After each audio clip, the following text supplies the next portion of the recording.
What up? What up, Fight World? It's your boy Ego in the back with some more boxing. Welcome to the Vampire Stream. I am your host, Ego. Let's talk about it. Everybody's chilling.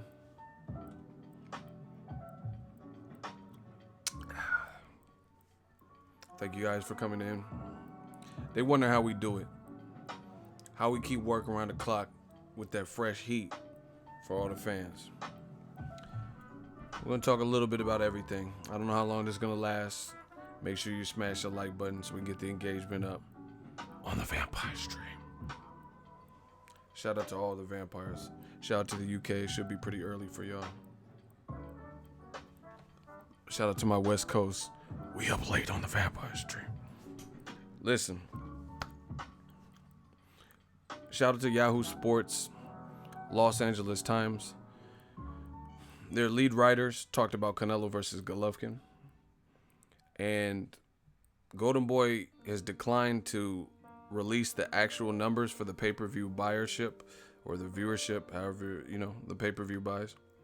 And according to Los Angeles Times, Lance Pugmire, it's on his verified Twitter, he says his best industry source has quoted it as 1.1 million pay-per-view buys, right? So, anything in this day and age, hold on, doing a million, it's not bad. But the more I started to think about it, the more I'm realizing that for this particular fight, I expected it to do better. And I'm going to break that down and explain why, So if you think 1.1 is great, obviously it's not terrible numbers. It's not like, Golovkin's numbers when he did pay-per-view by himself without Canelo. But here's why. I'm going to break it down in this video. Hopefully you guys can follow along with what I'm saying. And if you have questions, let me know. Before I get started, let's do a roll call. I want to see what my late night vampires are on the Vampire Stream. Let's get it. Let's do a quick roll call. Where are my vampires at? City, state, zip, rep where you from. We up vamping. Shout out to LA, 626. North Carolina. I want to see who's up late and who's up early on the Vampire Stream. Shout out to B More, Maryland, 410, Sleepy Hollow, New York. Memphis, Tennessee, Boston, Massachusetts, Miami, Florida, Riverside, motherfucker. Shout out to Austin, Texas, Darwin, Australia. I don't know what time it is for y'all, but shout out to Down Under, Pittsburgh, PA, Orlando, Florida, Lancaster, Texas, Boston in here, San Diego. All the vampires are up. They're either up early or they up late. El Paso, Texas, Chicago. Shout out to Vallejo, 707, South Texas, Motor City, Milwaukee, Juarez, Mexico. I see y'all. Australia is 4:35 in the morning. Damn. Houston, Texas, Brooklyn, Oklahoma City. That's what I'm talking about. We worldwide, baby. New media on the Vampire Stream. Shout out to England, Phoenix. Nah, the AJ fight better not start in a few hours. What? Hey, anybody from the shout out to Kuwait. Anybody know what time the AJ starts for, in the US? Nah, I think it starts in the evening, UK time.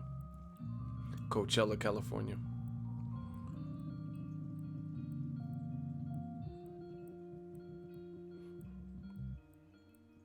What time zone are you guys talking about? What time? Okay, right now, what time is it in the UK? Right now it's 1:39 a.m. for me on the West Coast. So anybody in the UK, tell me what time it is right now.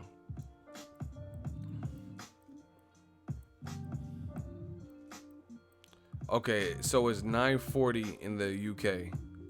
Okay, so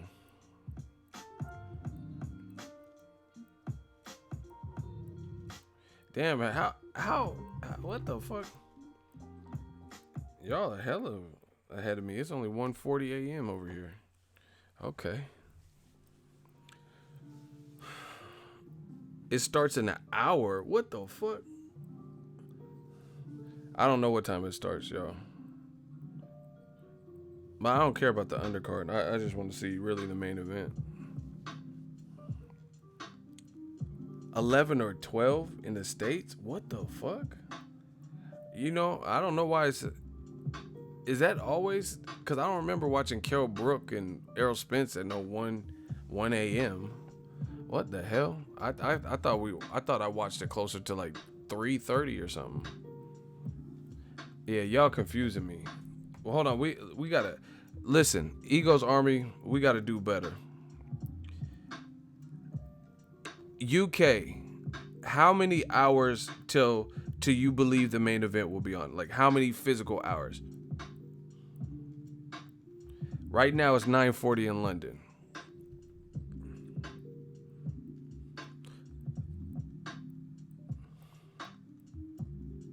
So you guys are 11 hours ahead. 12 hours. I'm just reading y'all comments. I'm so lost. What the fuck time does this shit start? Yeah, everybody's fucked up over here. Y'all drunk? Everybody drunk? It's like we can't get no solid answers around here. Where my vamps at? Shout out to Cali Freaks. Okay, so he's saying 3 p.m. West Side time. Thank you. Someone said vampires are bad at math. That's funny. That's funny. They up late, so they don't even care about math. Okay, that sounds about normal. Y'all had me scared talking about it starts in an hour. I'm like, what in the fuck? I don't care. I'm talking about main event. Y'all talking about it starts in an hour. I'm like, what? Whoa. In an hour? Motherfucker, we be live streaming until the shit start. Okay. Back to Canelo Triple G. Lance Pugmire of the Los Angeles Times, he says his closest industry connect, his source, and they usually stay nameless because, they're not privy to release it publicly, told him the numbers are 1.1. And realistically, his industry source, it could be someone with Golden Boy, but they're not going to get on record and say, like, yeah, it's this, So 1.1 million pay-per-view buys. To me, I'm not going to say anything over 1 million, I guess, in this day and age is for starters. The pay-per-view, this is why I expected more. Canelo Triple G was a rematch to a controversial first fight. The first fight did 1.3 million pay-per-view buys. So if the number is accurate, and they're barely, tallying up to get to 1.1, then that means the rematch did less. Typically, when there's controversy involved, you don't see the rematch do less, So that's, to me, that's kind of a disappointment. Other reason why I don't think the number lived up to what it was supposed to be is because Golden Boy won't confirm it and actually release a number. So if you think about it, why would Golden Boy not release the number if they were very satisfied with it? Like if you think Canelo Triple G 2, if it did 2 million pay-per-view buys, you don't think they would be raving and telling everybody about it?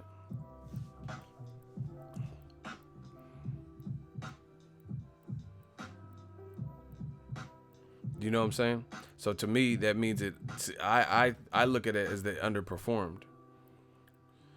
Because usually in a rematch, especially when it's controversial, you see better numbers, or if it's like a tight, close fight, or, like look at Mayweather-Maidana. Mayweather-Maidana 2 factually did a higher buyership, pay-per-view buys than the first fight, because it gives people, sometimes people don't know what to expect. And then when they see a good fight or a close fight, then they're like, okay, cool. I gotta peep this one. Tyson Holyfield. Thank you. Another great example. You usually see it go up. Ward Kovalev 2.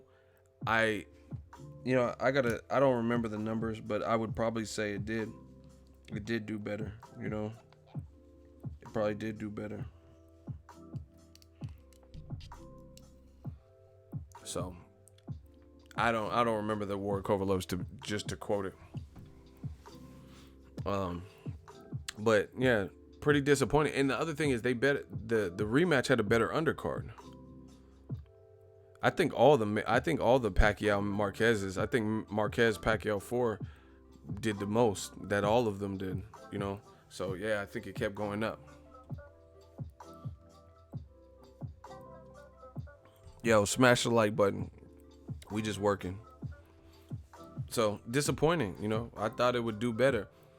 Um, how does it not do better than the first one? And the first one was uh, controversial and a good fight. You know, no, the second one was better, but we didn't know that. So you know, you typically would think that more people would tune in. I still think the fight was really good. They're re-airing it. They're re-airing the fight tonight on HBO. But let's talk about why the numbers were less than the first one. See, and here's another reason why it's a disappointment. Oscar De La Hoya predicted that this rematch would do 3 million. So you know, even he said that before the fight. So clearly you were wrong because it didn't even do 2 million. You know what I'm saying? So I mean, De La Hoya always be like he said. I think he said Canelo Cotto was gonna do 3 million. You know, and it didn't even do 1 million. It did 900,000. But that's another reason why I think it indicated. I think that's another indication that it didn't perform like it was supposed to, because Canelo Cotto, listen, Canelo Cotto did 900,000, and it wasn't even a rematch. No rematch. So how is the fight first? You know, the first one. That goes to show you Cotto has a strong fan base that support him. See, listen, I know a lot of people get mad, but they won't back us up in the hot seat. You know, they won't debate it.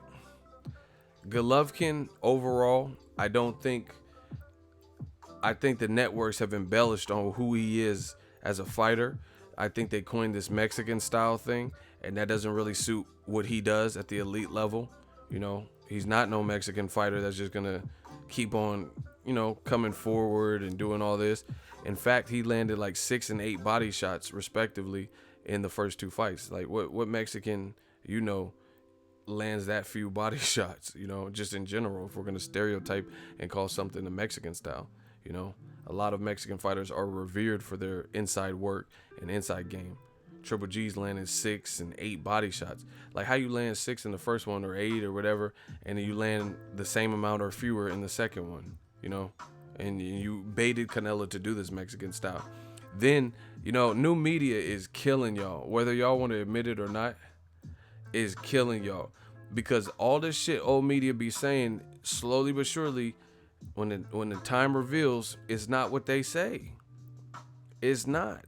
Jim Lampley just did the fight game, and I'm not gonna even read that bullshit that he was saying again, but watch those old videos, and he was saying that Golovkin, his fans, even in loss, he's still a winner, and Triple G Nation has risen, and you know, the Triple G Nation has multiplied by you know, in fans and all this stuff, and he called him a global superstar.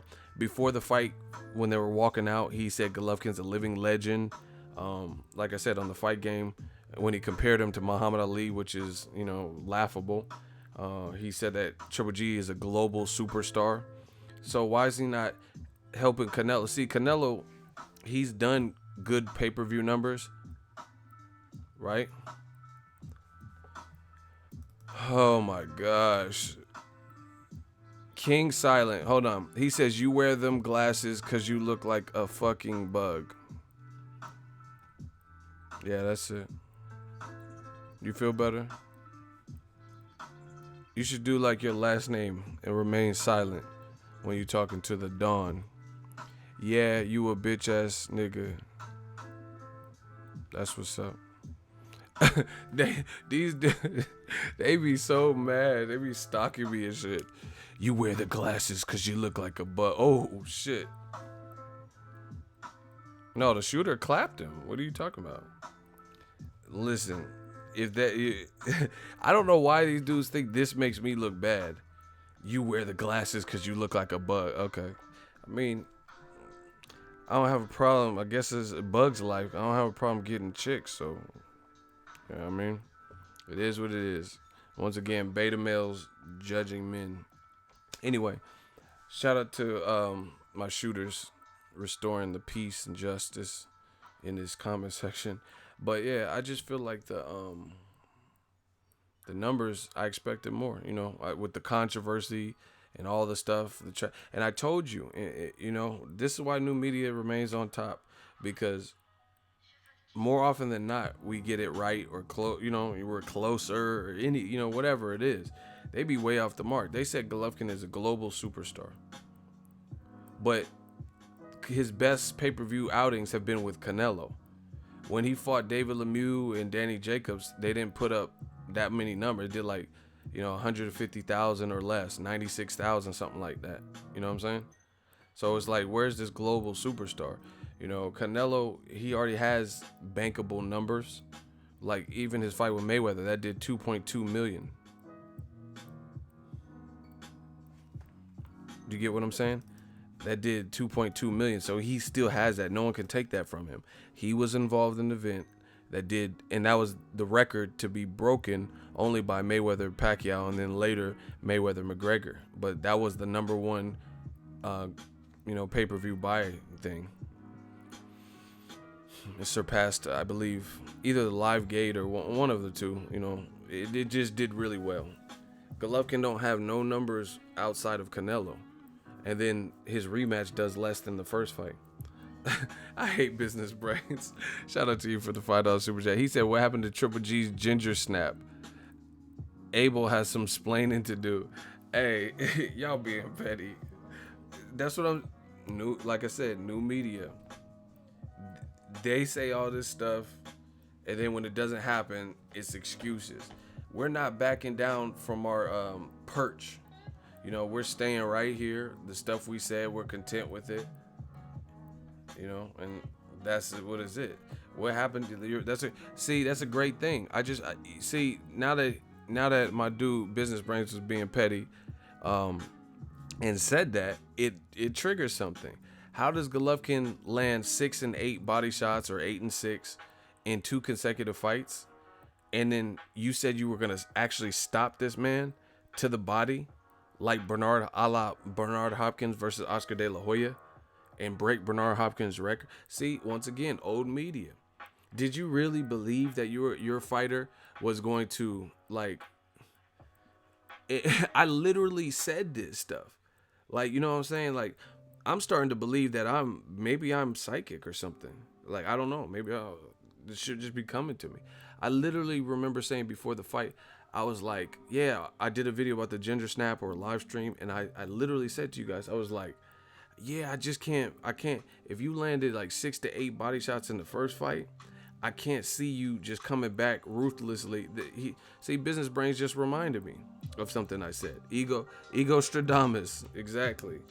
He just reminded me. I did, when the ginger snap shit came out, I literally did a video or a live stream, and I said, I just can't see Golovkin stopping Canelo to the body with this alleged ginger snap punch when he only landed 8 body shots. And I asked y'all on the live stream, I think it was, I said, what would create that? How do you go from, that was a little legit question I asked. I said, how are you going to go from landing 8 body shots to stopping someone to the body? What was the failure in the first point? In the first fight, why would you only land 8 body shots Mexican style, and then now all of a sudden you're gonna just land this? And I said it's boxing, so it could happen, but I said I can't bank on that. These are great questions. Oscar De La Hoya said the rematch is gonna do 3 million, and it doesn't even do more than the first fight. Abel Sanchez, he says we got this ginger snap body shot and we're gonna fold Canelo. You don't even knock him down. You actually do worse in this fight, and you do just around the same amount of body shots landed as the first fight. So you're a jabber or a headhunter. So where's this Mexican style? I just need answers. The third fight could do good because maybe people didn't know what to expect. But either way, that doesn't count, because if I'm not mistaken, Pacquiao versus Marquez 4 did the best out of the whole series. And although I thought Marquez won the third fight, the fourth fight was better. The fourth fight was better fight than the third fight. And I think the fourth fight did better numbers. So people didn't have to wait. They still supported, So that goes to show you the star power of Pacquiao and Marquez, or at least them two paired together, right? So now that they've seen what happened in the second fight, yeah, third one could do better. But let's talk about, I guess, why this second fight did less. Man, I'm really starting to feel good about the channel. Like this is all motivation, because it just it reiterates what I already knew, that I'm being honest and trying to give you guys accurate information. But I told you, I said the second fight to me lacked promotion. I said, why are you not doing a face-off with Max Kellerman? Why are you not doing a face-off at the press conference? Right? And then some people were trying to get smart and why would who said they would buy a pay-per-view and now they're saying they're not going to buy a pay-per-view because there's no face-off. Okay, now look at it. Why did the second one do worse?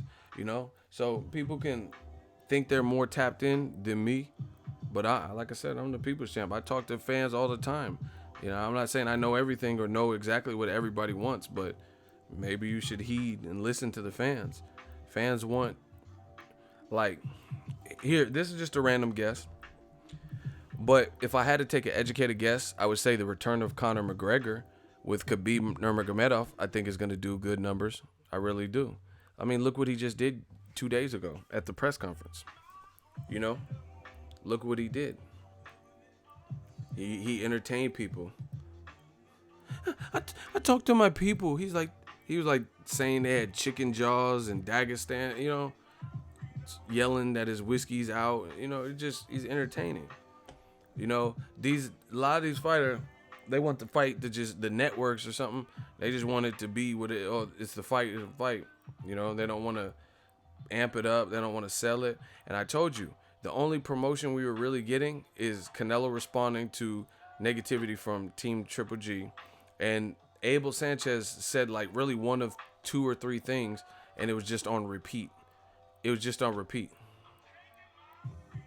Right? Look at they trying to come in and switch the narrative. Per Bleacher Report, Jermell Charlo wants smoke with Floyd Mayweather. What does that got to do with anything we're talking about? Once again, try to create the black channels. They try to switch the narrative. Jermell Charlo is a good fighter. He's a champion at 54.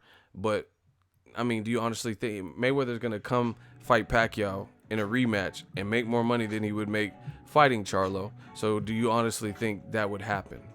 So you just bringing that up is really redundant, And at the end of the day, Mayweather is 41. He's already proven what he's proven. So, he's really trying to create the biggest events. Charlo fight, boxing fans would like it. But you got to look at it. Jermell Charlo went the distance with Trout, right? In his last fight. If I'm not mistaken, that's his last fight. So that wouldn't be the event. Charlo, great fighter. But people would rather, I would imagine, people would pay top dollar to see Charlo versus Hurd, Charlo versus Jaime Munguia, something like that. But when your last fight was with Austin Trout and it was a draw, why is Floyd going to come back and fight you off of that? I can't see it. Because like I said, Floyd, Trout ran, who cares? I mean, at the end of the day, that's what the reality was. So you think Floyd Mayweather going to fight someone as big as Jermell Charlo and just stay in front of him for 12 rounds? So, it's just, they want to switch the narrative so bad, because we talking about Canelo, Triple G, the numbers, how it didn't do as good as the first fight. So they want to switch the subject, with that. Like I said, I like both Charlos, but it's not going to happen. Again, why would, let's talk realistically speaking. You already fought Pacquiao. You can milk the fans and do another fight with Pacquiao. Whether people admit to it or not, people will pay for it. And you're going to get 9 figures or something crazy to fight Pacquiao. I mean, are you really going to come back? Are you really going to come back and fight Charlo, who hasn't been established on pay-per-view, who you don't have chemistry or your name hasn't been synonymous with? Let's just stop it. Of course he's going to fight Pacquiao for more money where his name's been tied to Pacquiao for, I guess the second portion of his career. Just stop it. Anyway, Canelo Triple G2 did worse in the rematch. Number wise, they're estimating it was 1.1. Golden Boy will not confirm it, so I'm assuming it's accurate. So it makes me question what Jim Lampley was saying on the Fight Game, saying Triple G is this global superstar. Because how does your rematch do worse than your first fight? And I'm not taking anything away from it. The second fight was great. I enjoyed it. I even told you I keep it a buck. I keep it a stack, whatever you want to call it. I told you the second fight was better than the first fight, and I was at the first fight live. The second fight had a better undercard. I told you all this, but reasons why I think it did less. The other thing you have to talk about is Canelo failing a drug test. You can't get away from that. I think a lot of people probably checked out. Like, yeah, I'm not paying 80, and they raised the price for the pay-per-view. But Canelo failing the drug test probably hurt the pay-per-view because, some people, created doubt and created that black flag, or that black cloud, that red flag or that black cloud, where people are like, you know what, fuck it, I'm done with this. This motherfucker fell in the drug test. This ain't no even fight. So that probably hurt it too, to be honest. Because I think if he never failed a drug test and it happened in May, it probably would have did stronger. So you got to blame Canelo too for having that in his system and kept people waiting. Some people were just like, oh, hell no. And then Triple G's fighting Vanes Matarosen, which again, see, this is what I'm saying. Like, it's like the whole thing. You kind of could have seen this coming.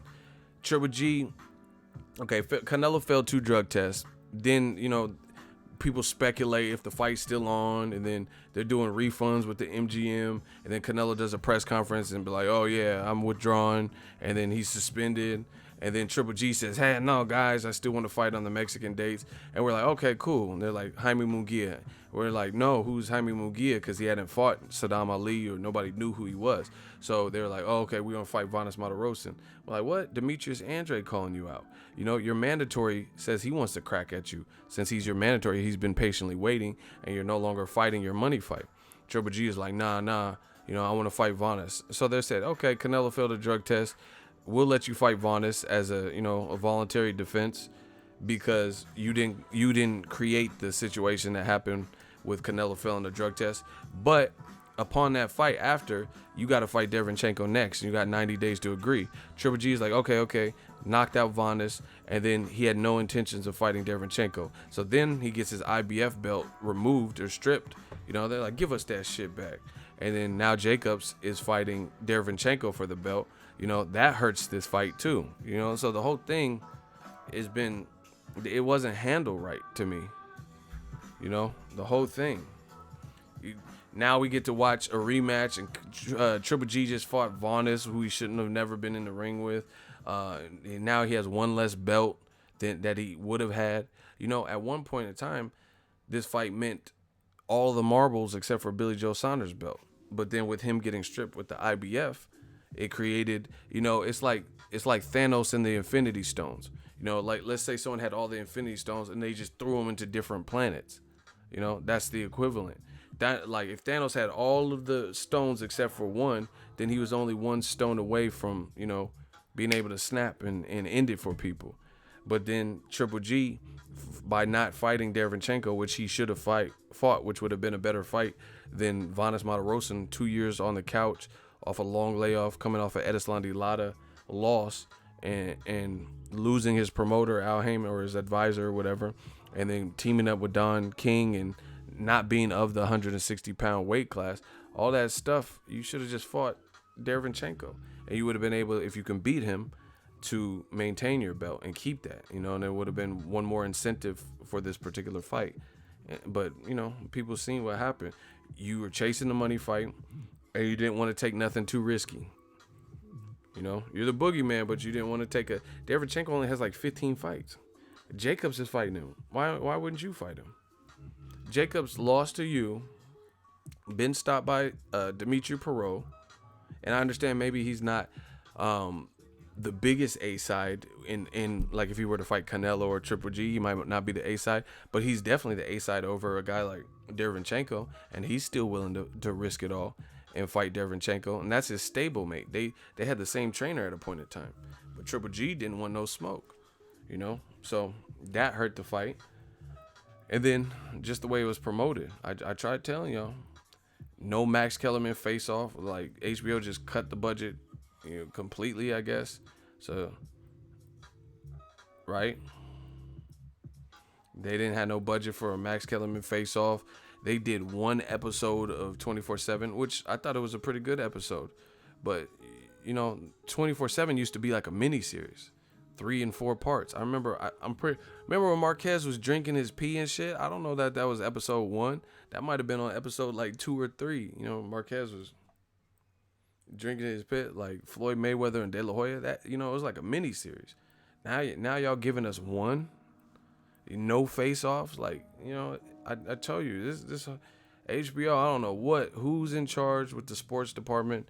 They might be doing great with Ballers and Insecure and their TV shows, their TV programming, Game of Thrones and all that, but with their sports department, they really let it go. And then on top of that, we got this biased ass commentary minus Roy Jones, the guy who actually laced them up happens to be the most insightful and knowledgeable guy. It's just like, but that's bullshit, man. That's bullshit. Kane said HBO cut the boxing budget drastically. That's bullshit. Here's why. Because you got fucking YouTubers that make it happen. You know what I'm saying? Like myself. HBO is bigger than me. They make more money than me. You know what I'm saying? I'm not out here saying I make more money than HBO. So how can I go to LA, come home for a day, then go to fucking New York to cover a fight, and then come back and then do another fight in New York? I've been to New York, man. I don't even know how many times I've been to New York this year. Broner Vargas, Berto Alexander, recently Danny Garcia, Sean Porter. I live on the West Coast. I'm in California. This is pretty much as far as it's going to get if you live in the United States, from Cali to New York. And that's not even including the times I had to go from the Bay to LA for like Mikey Garcia versus Robert Easter and everything else I've covered. You know what I'm saying? So if I can do it wiggling and make it happen, with this, then how is HBO can't get no coverage? You know what I mean? Or look at guy, Ellie be at different gyms and getting footage and stuff, so he can do all that. But HBO, their budget is cut that much. You know what I'm saying? Where they can't. How this doesn't make sense when you got YouTubers who is out there grinding. You got YouTubers who are freelance or whatever you want to call it, completely independent and making it work. And you mean a company like HBO, their boxing budget can't be cut that much. You know what I'm saying? Or see that this is what you could do. Maybe your production team costs too much. Maybe instead of sending 12 guys, you cut that down to who's really needed. Maybe one person's gonna have to do two jobs. Maybe the director is gonna have to fuck with the lights too. And get that in position. Maybe the guy that does your audio, and there's people like that, There's people that know a lot about lighting, gaffers, guys who do audio, and so it's no excuse. Their budget can't be cut that much. They're still a big company. And this is another reason why it's bullshit. I told y'all the solution from day one.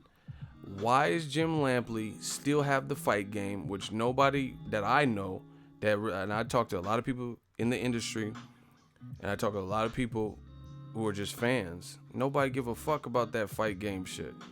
He's just saying whatever. So he got a whole ass production studio or whatever.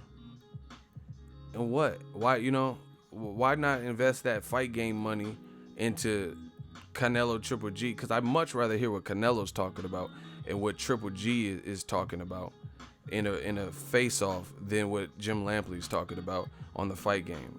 Bar none. As a boxing fan. Shout out to Kane. He said, Ego, you put in a ton of effort promoting boxing. I feel the networks are falling behind in how to reach us as fans. That's what I'm saying, because you got, I'm just going to tell you what it is from my perspective. No Country for Old Men. And I'm not just talking about physical age, because there's some people who are older that know how to adapt, i.e. Floyd Mayweather. Floyd Mayweather is, an old, like, he's 40 plus, but he still finds a way to reinvent himself or remain relevant in today's market. Like, I see pictures with Floyd Mayweather and Tekashi. So, little stuff like that. Even 50 Cent, same thing. I think 50 Cent's 40 plus, but he does a song with Tekashi, and, he stays in the mix with what's going on, These companies, these boxing specifically, they got PR people and all types of people that are just they're so dated. It's like, it's like fossils or some shit. Like Chris Pratt, Jurassic World or something. They have old ass school thinking, old ass just like an old ass game. It's like an old ass game plan. Like that shit you was doing way back then, that's cool, but it's a different market, Like, let's say your favorite person growing up was Howard Cosell. Okay, he's a legend, he's a G. But the way he called fights now in today's digital market, is maybe different. You'd be like, Sonny Liston hits him with the left, hits him with the right. Doing that, like, they might want to hear me do Arnold Schwarzenegger impersonation. What are you doing? you know what I'm saying? It's different. Times are different, and I live by that. I live by the ideology that if you don't adapt, you don't adjust, and you don't keep up with the times, you will become passé. You will become a thing of the past. Because how can you? How can you survive when everything's changing except for you? Just look at it. Imagine if somebody pulled out a BlackBerry, a Sidekick or some shit. They got the new iPhone X Max and whatever, Maxi Pad, whatever the new iPhone's called. iPhone Maxi Pad. Fuck it. I don't even know what it's called. iPhone Maxi Pad XS, right? And then you see someone pull out a flip phone. You'd be like, damn, really? A flip phone? Nokia, motherfucker? You got to keep up with the times. And HBO has struggled with that, I was glad when Larry Merchant left. And I was like, okay, cool, time new beginning. Because he was hating ass. He hating ass, commentator. And then it never improved with HBO. Town Business said, I told you, Ego, this fight was going to fail. Nobody care about this fight. New media made Wilder big. He did say this stuff, too. I give credit where credit's due. He did talk about it, too. And see, this is the thing. Like, that's what I'm saying, man. Like, the future is now. These other dudes is getting X'd out. Like, you see new media smashing, doing our thing, LDBC doing their thing, and it's like it's new blood in the game. Like it is what it is. It's new blood in the game, and fans, you just gotta rock with it. Like, see, I'm not a hater. PewDiePie, I don't know how the dude has 400 million or whatever subscribers, but obviously somebody's fucking with him. So you have to look at it. You got to understand, what is he doing? He must be doing something. Hey, block this fool. He says you repetitive as fuck, though. Well, you don't have to worry about that ever again, because you blocked. Because you're done, son. Listen, get DFS. He just hating. He said, fuck you too. My shooter's coming for you. Don't worry. It's okay. It'll all be over soon. Fuck you, E-Gay. Yeah. The true hate comes out. Shout out to D. You done, son. I can spot a hater. I've been doing this too long. I know who be hating. He said, but you're repetitive. And then right when he was about to get blocked, the true him came, fuck you. You suck. Yeah, okay. But listen, I don't understand. See, this is what I'm saying. These dudes is played out. What does that do to me? What does that do to me? And why would, see, this is the thing. You're here by choice. I didn't I didn't like knock on each of your doors and wake y'all up and tell y'all to join the vampire stream. Why do they stay in the chat if they don't? See, this is what I'm saying. The channels that they claim they hate on YouTube, they always listen to. You know, even when they get blocked, somehow they're still coming back and listening to more. But they hate us, you know, and they hate certain channels, but then they put their names in the title. You're only making those channels bigger. And meanwhile, nobody's worried about you. So it's like, you know, when will you guys understand that? When will you guys understand that?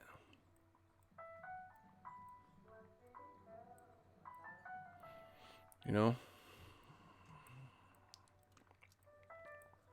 Liverpool, you're clearly from England because your name is Liverpool. Hey, you sound like you hating. Wilder Fury won't do a million.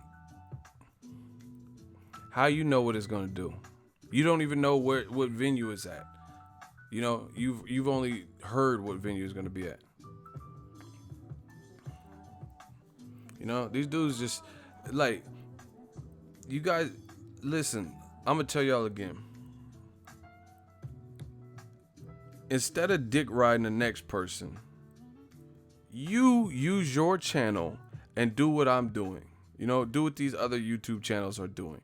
You know so much about the game and stats and who's doing what before it happens. So Liverpool, Liverpool, you get on your YouTube channel and then you start telling the fans all your truth, you know, and good luck. And we'll see where your channel ends up. They never want to do that. They just want to come on. Like, how do you know what Wilder Fury? The shit just got announced today, and you already telling us it won't do a million. You don't know nothing about the undercard. You don't know what's happening. You don't know what the press. You didn't even wait for the press tour to start hating. You know, what if the press tour was so funny and, you know, Wilder pulled out a shotgun or something crazy? You know, you don't know. You don't even know what the fuck's gonna happen. So that's, to me, that's what beta males do. It's called projecting. You're projecting what you want to happen. Bro, I'm from the 707 too, and you making us look bad, bro. I don't know if you're originally from England. I don't know why your name's Liverpool. But I'm from the 707. You ain't 707, bro. You in Katati or something, you know, with that fucked up freeway to get to you. Bro, just stop it. You're a hater. You don't even know what's gonna happen at the press tour. You don't know what's gonna happen at the press tour, and you're already telling us what the pay-per-view buys are. That's my favorite soccer team. Yeah, it sounds like, I'm sure Eddie Hearn's your favorite person in boxing too. Bro, please stop, because this whole stream is not gonna be about you. All I'm saying is you don't know what it's gonna do. You don't even know where the venue is for a fact. You don't you don't even know who's on the undercard. So you mean to tell me, if the press tour is lit, if Wilder and Fury, they have some good behind the scenes on Showtime to build it up, it has Tank Davis and Abner Mares, Keith Thurman's return, and it also has what they said for the dream fight, which would be Leo Santa Cruz, Abner Mares in LA, and you say there's no way it could do over 1 million, you know? These dudes be hating so bad, man. First they say the fight's not gonna happen at all, and then when it does happen, but it's not gonna do 1 million. You see how they always change the goalposts? They always move the goalposts. First, the shit wasn't even supposed to happen at all. They said Fury's gonna find a way to pull out. Fury's gonna go back on drugs. You know, Wilder's gonna blah blah blah and fight Dominic Brazil. And then when it does happen, they move the goalposts, talking about, guess what? It's not gonna do 1 million though. You know, we know the tricks. New media. You can't get by with the old tricks anymore. You know, we see it. You constantly moving the goalpost. Old media. They say it's not gonna happen, and then when it does happen, you got another gripe. Block Liverpool. You're a soccer fan. Get out of here. He says, I don't think so, man. Nobody watches boxing like that anymore. It's only us. Well, just get rid of Liverpool. Yeah, I tried to warn him. I can't deal with this ignorance.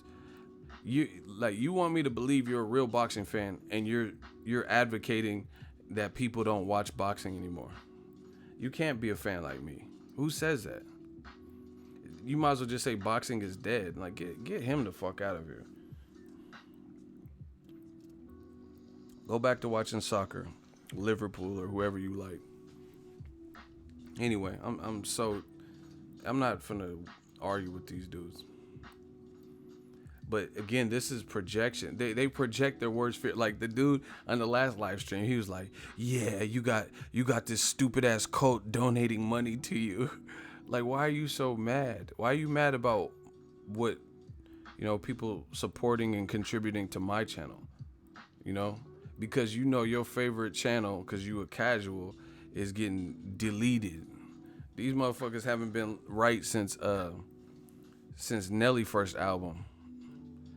I open up shop at 13, down to go to second OC, down in the beam. I run to show me 7, I show you 8. These motherfuckers ain't been right since Nelly first album. They ain't been right since Nelly first album. And you hating, and you mad at new media. Day? Wait a minute now. These motherfuckers ain't been right since EI came out. I'm a sucker for cornrows and manicured, Philly capri pants and parachute coat. With 1 or 2 pros, I'm driving them out of high school straight to the pro. Ooh, no, I love it when you make your knees touch your elbow, break it down low. 20 inches when they roll. Hey, everybody put 20 inches when they roll out. That first album was hard. That was slept on. He had a song with Lil Wayne. That shit was hard too. That shit was dumping. These dudes be projecting, man. They know what it is. They ain't been right since Mariah had her original nose. I didn't even know she had a nose job. I ain't really seen her. Last time I seen Mariah, really, she was doing like the Christmas, like the Times New York or something, and her singing sounded crazy. I think it was for New Year's or something. Like when the ball dropped, and she was just sounding crazy. She was like, she did it, like lip singing or something. Something was weird about it. Someone said, I'm a sucker for cornrows and manicured air. Yeah, she was fucking up on that. The girl from Rush Hour did a better job. Oh, when you walk by everything. She did a better job. Soo Young. Yeah, Soo Young did a better job in Rush Hour of Mariah Carey than Mariah Carey. Why would they not want my help? Because they don't give a damn about you. They don't like you. I don't like you. I don't care. I'm here for the girl. The girl don't like you. Nobody likes you. You came all this. Oh, Beach Boys. Great American music. Oh, hell nah. The Beach Boys gonna get you a great ass woman. Don't you ever touch a black man radio. You could do that in China, but you will get your ass killed. Oh my God, that's my movie. Whoa. Ooh. Yeah. What is it good? Hey, that motherfucker's lyrics was what is it good for? Absolutely nothing. Say it with me. You all. Man, hell nah. It ain't you all. It's y'all. Sound like a goddamn karate movie. Hey. Why would they not want my help? Because they don't give a damn about you. I don't like you. Nobody likes you. I don't care. I'm here for the girl don't like you. Let's get it. That's my movie. $50 million? Man, what you think you got? Chelsea Carter? Kelsey Grammer? Chelsea Clinton? Canelo versus Mayweather 2. Tell Canelo, I was bored. Tell him to go to 154. Y'all want to see this so bad. Let B-side Canelo go to 154. See, I bet you these motherfuckers don't talk about that fight no more because Canelo would be looking like Christian Bale and the Machinist. He's like, hey, that's not fair. Gefilte fish. He said, y'all some gay ass cops. You know, Canelo would be so sucked up at 54. Y'all don't want to see that. So let B-side Canelo, because he's a B-side to Mayweather, who already beat him convincingly. If y'all want to see it, tell him to drop down, get his eagle on, and make it at 54. They just want Canelo. Shout out to Kane. They want Canelo to have any advantage over Floyd, and that's not how it works. How you lose and get beat up and look like a rookie? Remember when Denzel on Training Day, he was like, "Pooh, but rookie. If I was a dealer in the street, you'd be dead." You know, that's how Mayweather was treating Canelo.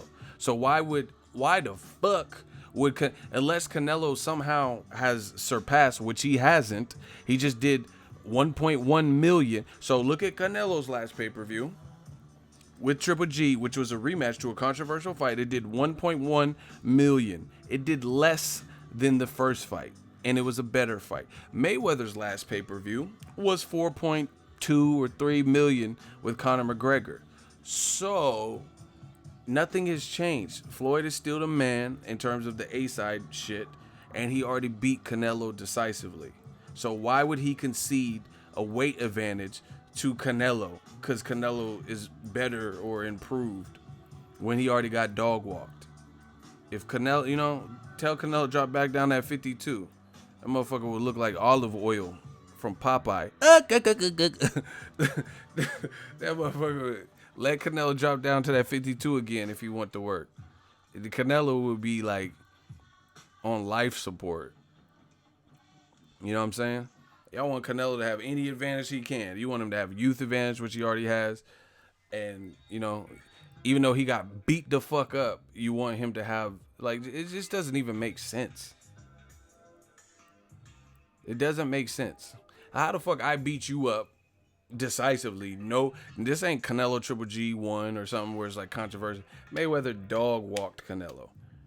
He's still, if you look at their last two pay-per-views, Mayweather more than doubled Canelo's pay-per-view, which did less in the rematch, to a known name, and according to Jim Lampley, the next Muhammad Ali and global superstar.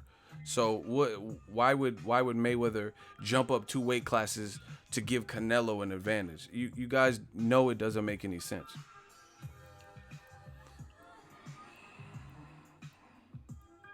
Let Mayweather fight Pacquiao so he can get that IRS money. Yeah, that IRS is on Pacquiao's ass. I do believe my next fight with Uncle Sam. Like who? Who are you fighting?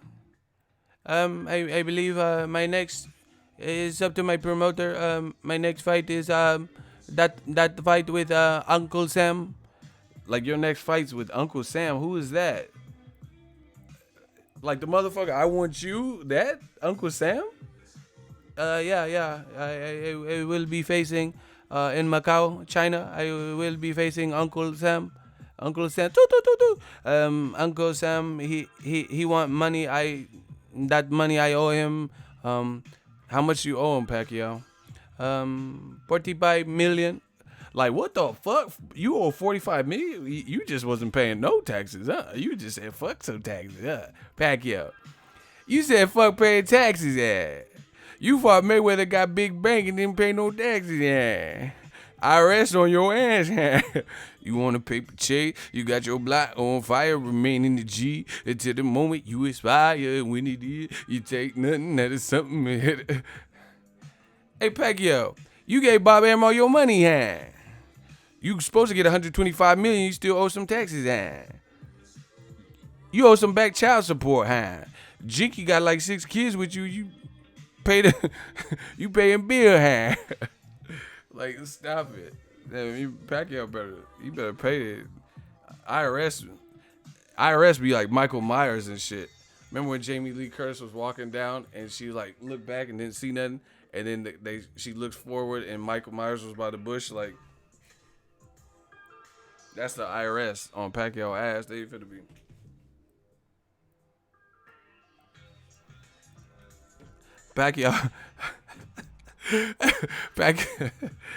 Pacquiao for to be taking a stroll to the park, like a nice walk with Jinky. Did you, did you hear something?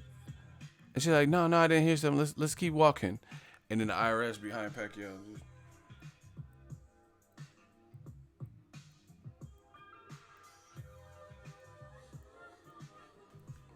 The IRS don't be playing, man. They finna. See, I be having that $150, man. You will get hit with that $150. I'm like Jay Summer Jam when he said fuck 50. Man, I'ma get rich or die trying. I die trying if I'm dot line. IRS after Pacquiao.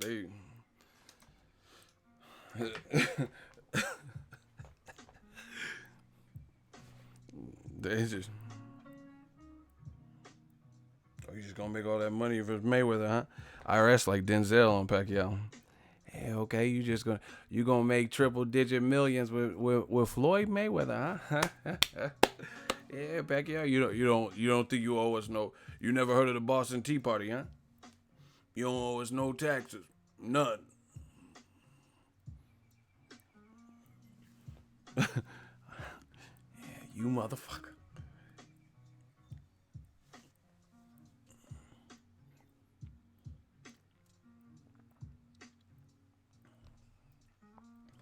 Pacquiao like Dave Chappelle. Remember, his son was like, I like Nick Cannon. He's like, fuck Nick Cannon. I'm broke. I'm broke, Nick. I'm broke. That's Pacquiao. Hey, you should have been your own boss, Pacquiao. That motherfucker.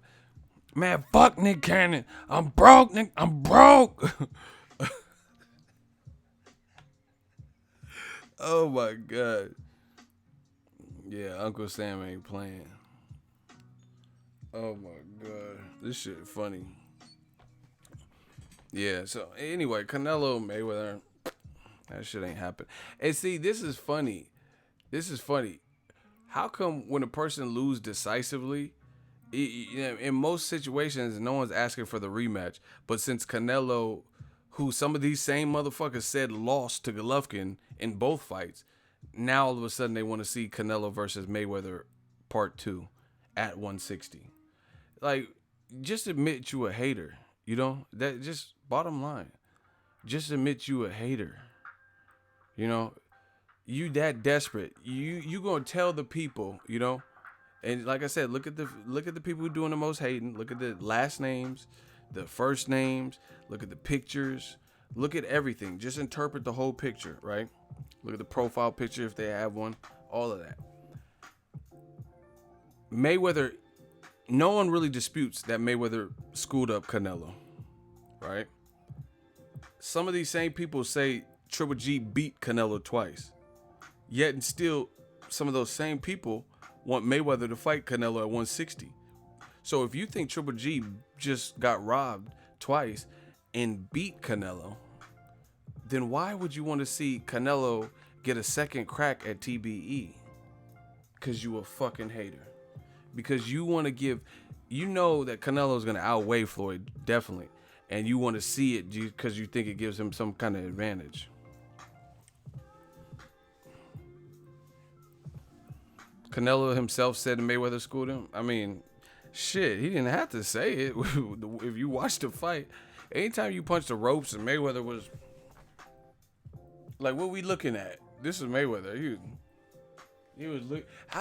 You know how disrespectful that is. You throw some hard smoke. You throw some hard shit, and then Mayweather's helping you look for your punch that's somewhere in the crowd. You know. It hit one of them Canelo threw it so hard, it hit one of the celebrities, that were ringside. Rosie Perez or somebody got hit with that because he whiffed so bad. And then Mayweather, being a cool dude, he tried to help Canelo find his punch. Canelo was Mayweather. Like, you ever lose your keys or something and someone help you find it or help you look for it? Mayweather was like, what we looking at? What we looking for? That shit look horrible. But now all of a sudden they want to see a rematch. I don't even want to see a rematch. I think it'll be the same fight even at 160.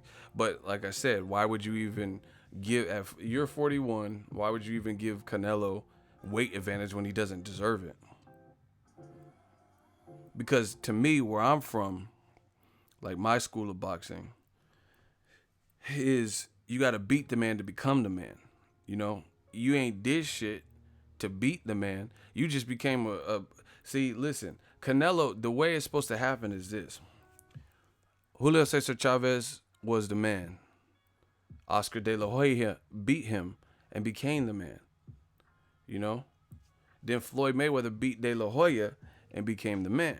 Money went from Pretty Boy Floyd to Enter Money Mayweather. And then later on, this new guy, skilled and big and all that was supposed to have what it took to beat him and been calling out Floyd for years. They had built him on undercards, and that was Canelo Alvarez. So he was supposed to take that moment and beat Floyd, and then he would have been even bigger than he is now because he would have been undefeated at this point. Canelo only has one loss on paper. So if you remove that Floyd Mayweather loss and he KO'd Floyd, then that means all these other fights would have been, presumably the same. So he would have been undefeated still. So he would have been huge, but he came up short, and learned whatever he learned from it. And the other reason I know these motherfuckers is hating is there's so much action at middleweight. Why would you not want to see Canelo, who's not the tallest, but mass-wise, when he's not, I don't know. I think he was trying to make a statement, He was trying to come in super light because of he said he stopped eating meat. I think he's going to go back to, like slowly get back into eating meat and, more shit. But he didn't want to make no mistakes and, because of the clenbuterol shit. But anyway, why would you not want to see Canelo unify against guys who are actually up there? Why they keep bringing up Canelo Mayweather. So you want to see Canelo versus a 41-year-old who already schooled him. And the 41, see, this proves to me that they're hating, and this proves to me the level of skills that Floyd has. Because when else would, name another fighter who at age 41, you have to have some level of skill for you to be 41, and then people want to see you tested against someone you already beat. You get what I'm saying? Like, name someone else like that, who at age 41, people wanted to see them rematch someone that they already beat cleanly.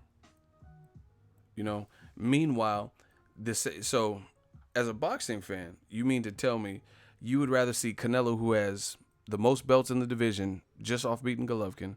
He has the most belts in the division. Everyone else has one belt, Billy Joe Saunders, and then we have to see Jacobs versus Derevyanchenko outcome to see who gets that belt.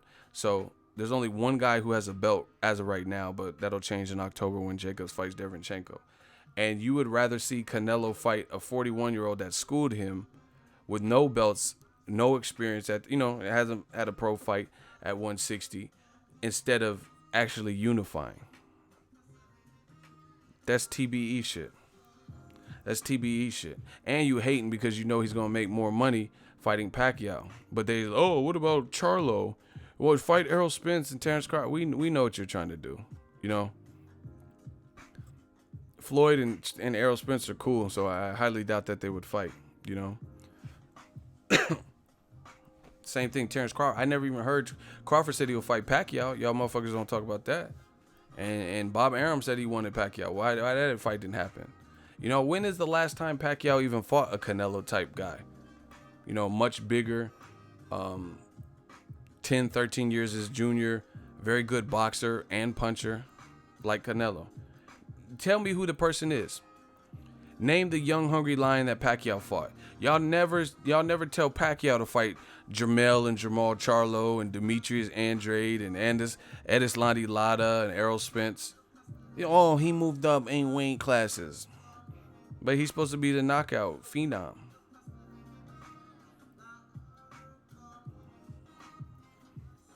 Floyd fight Golovkin at 160. Let's see Pacquiao 160. Pacquiao might be on somebody's crucifix necklace if he fought at 160.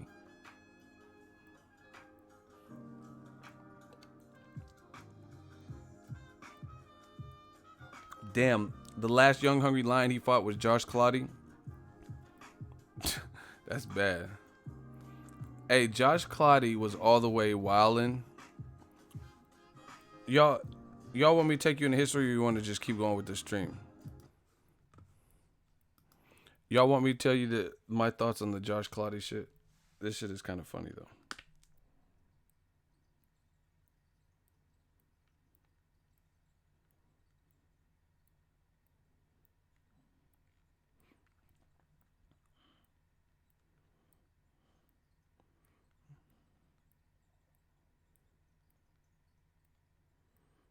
This shit is so funny. Hold on.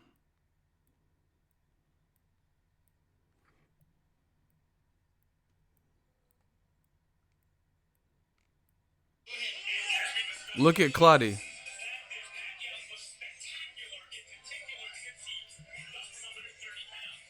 I found it easily. This shit was so funny.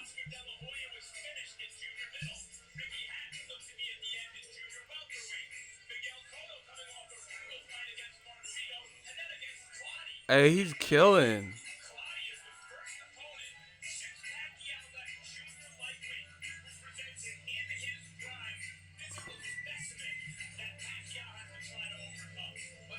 Watch.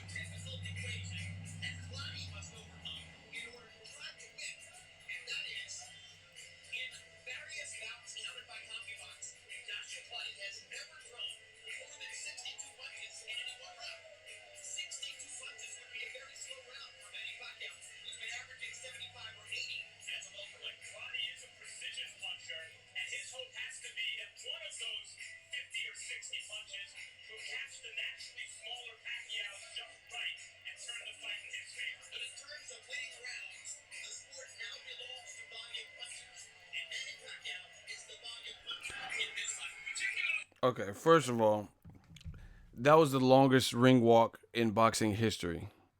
Second of all, how you have that much energy in your ring walk, and then versus Pacquiao, you weren't even throwing punches like after a certain round. That motherfucker was.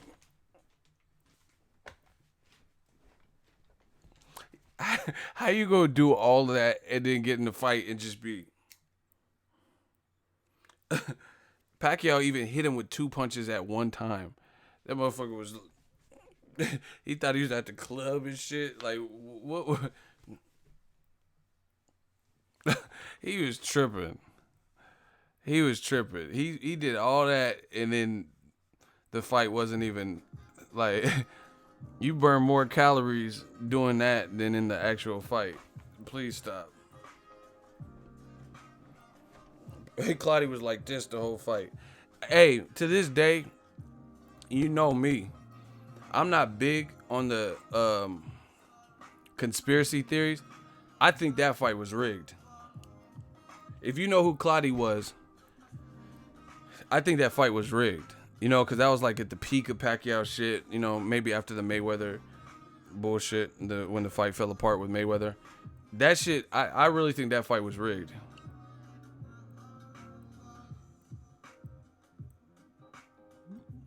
I think that fight was rigged. Because Claudia, that didn't even look like him. And, you know, look at the post-fight. Pacquiao's face looked fucked up from the real few punches that Claudia did throw. You know what I'm saying? His face looked fucked up. Claudia said the fight was fixed. That fight was rigged, bro, because Pacquiao's face was fucked up post-fight, and he barely even threw any punches. He didn't even look like he was trying. He was just shelling up the whole time. And then Pacquiao was like, do. Hit him with two punches and shit.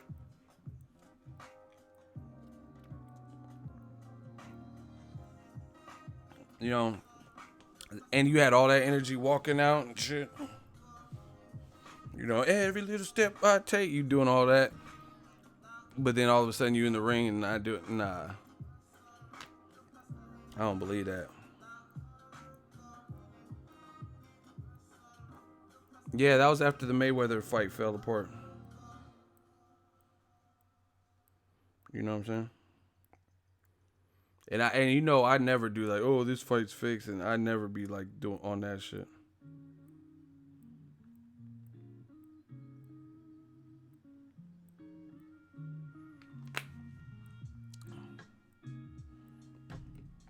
And then he disappeared after that fight too, which is more reason to believe that it was fixed. He got some extra money or something, and he just dipped. Said, fuck boxing, I'm going on vacation. But anyway, Canelo Golovkin did. Listen, I'm going to just tell y'all. Y'all gonna act like I'm the mad rapper and, and I'm hating and all that. Pacquiao hasn't fought a young, hungry lion in I don't know how long. I'm talking about a guy young, big, momentum, like an Errol Spence type. Y'all steady be telling Floyd to fight all these motherfuckers, Terrence Crawford and all these people. Floyd fought a bigger, good boxer puncher who's undefeated in Canelo. We have not seen Pacquiao do that. Who has Pacquiao fought like that? You know what I'm saying? Listen, bottom line, Pacquiao fought a lot of people with weight stipulations. Margarito, big ass, catchweight. Cotto, catchweight. Tim Bradley, he had one fight against Abregu, and then he moved back down to 140 and had consecutive fights at 140. Then he jumped back up to 47 and fought Pacquiao, because he had did good work at 140, beat Casamayor or whoever, right? Chris Algieri, catchweight. Brandon Rios, new-ish to the welterweight division, I believe. But either way, he was coming off a loss to Mike Alvarado. You fought Brandon Rios coming off a loss. Man, Pacquiao's career has been carefully matched, straight up. And then you fight a big-ass Jeff Horn and don't know what to do in there. And then, arguably put on your worst performance, outside of the Mayweather fight against other competition. That's one of your worst performances.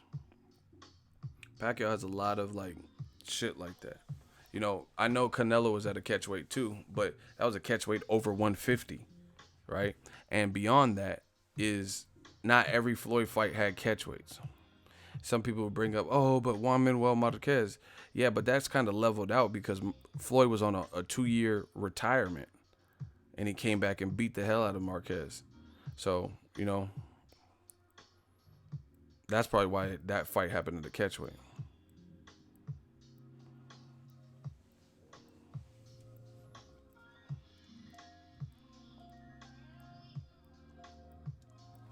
Yeah, Spence stopped Algieri. Pacquiao knocked him down. They said 6 times, but why do people hate Floyd so much? They don't even know why. They say it. Everybody hates Floyd and shit. Bottom line, these people be lying. Like this, new media be exposing the double standards and showing people, I hate Floyd. That you guys like this guy? He beat up his wife. Not knowing Jim Lampley got a DV case. He got a domestic violence case. Google it. Oscar De La Hoya got a case where he was in Mexico and a minor said he had sex with her, and they settled out of court. If we're really talking about people's, dirt, just Google what I just said. That's all fact.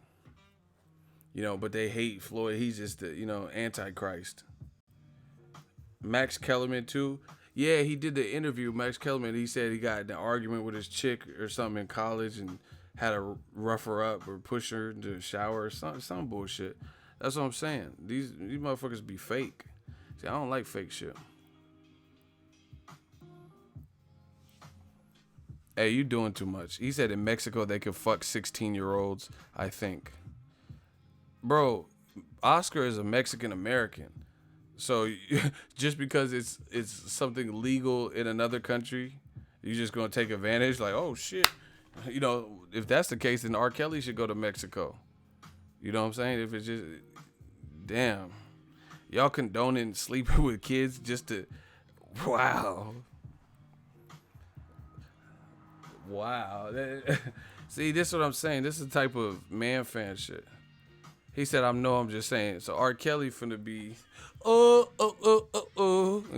go to Mexico because that's the thing to do, I guess. Yeah, I think they could do it in Mexico. So you're going to just take advantage of it? Wow. Wow. I had no comment, man. That's crazy. You guys, but why would you even say that? You know what I'm saying? That's like me saying, oh, in Afghanistan, little kids have M16s. So, you know, in the Bay Area, little 6-year-olds should have M16. Like, you know what I'm saying? Like, what? Since when does, since this shit crazy? You know, you go to some countries, they'll chop your fucking feet and hands off and shit. So we should do that in America. You know, different countries have different rules. You know, women don't have rights in certain countries and shit. You talking about, yeah, Oscar, like basically he's like justified if it did happen because allegedly in Mexico it's okay if they're like, wow. Girl, you wanna come to my hotel? He, he said that's still immoral no matter what country it's in. Exactly. This is what I'm talking about. These dudes be like so eager to defend somebody. Mozzie, you're making it worse, bro. You're making it worse. You said that's their laws, bro. But bro, why would you even like sound like you're advocating for that because of another country alleged laws or whatever allows for it? That's still not you. Okay, so let's say I go to Amsterdam, and you know they're not really tripping if I rape a girl. So I'm just gonna be like, oh, even though I know this is wrong, like in America and most other places is wrong, but Amsterdam they don't give a fuck. So I would like to talk to you about the bodega. You know, I'm just gonna get my bill cut. Like, stop. Like you're not making your case. You know, maybe some countries have weird rules or ordinances or whatever. So you just gonna go go to that country. Hey, bro, you sound nasty, bro. He said raping, that's out of pocket. Okay, so having sex with a 16-year-old, you on Megan's Law. Because I can't understand why you're like really endorsing this right now. You said raping is out of pocket, but isn't that raping if you're having sex with somebody who's 16? How do they know better? Wow. Bro, you sound crazy that you're even like vouching for this. I did an example. It said like, oh, if they let you rape in Amsterdam, he's like, I mean, that's just disgusting. Okay, so you're okay with going to another country to take advantage and exploit a minor?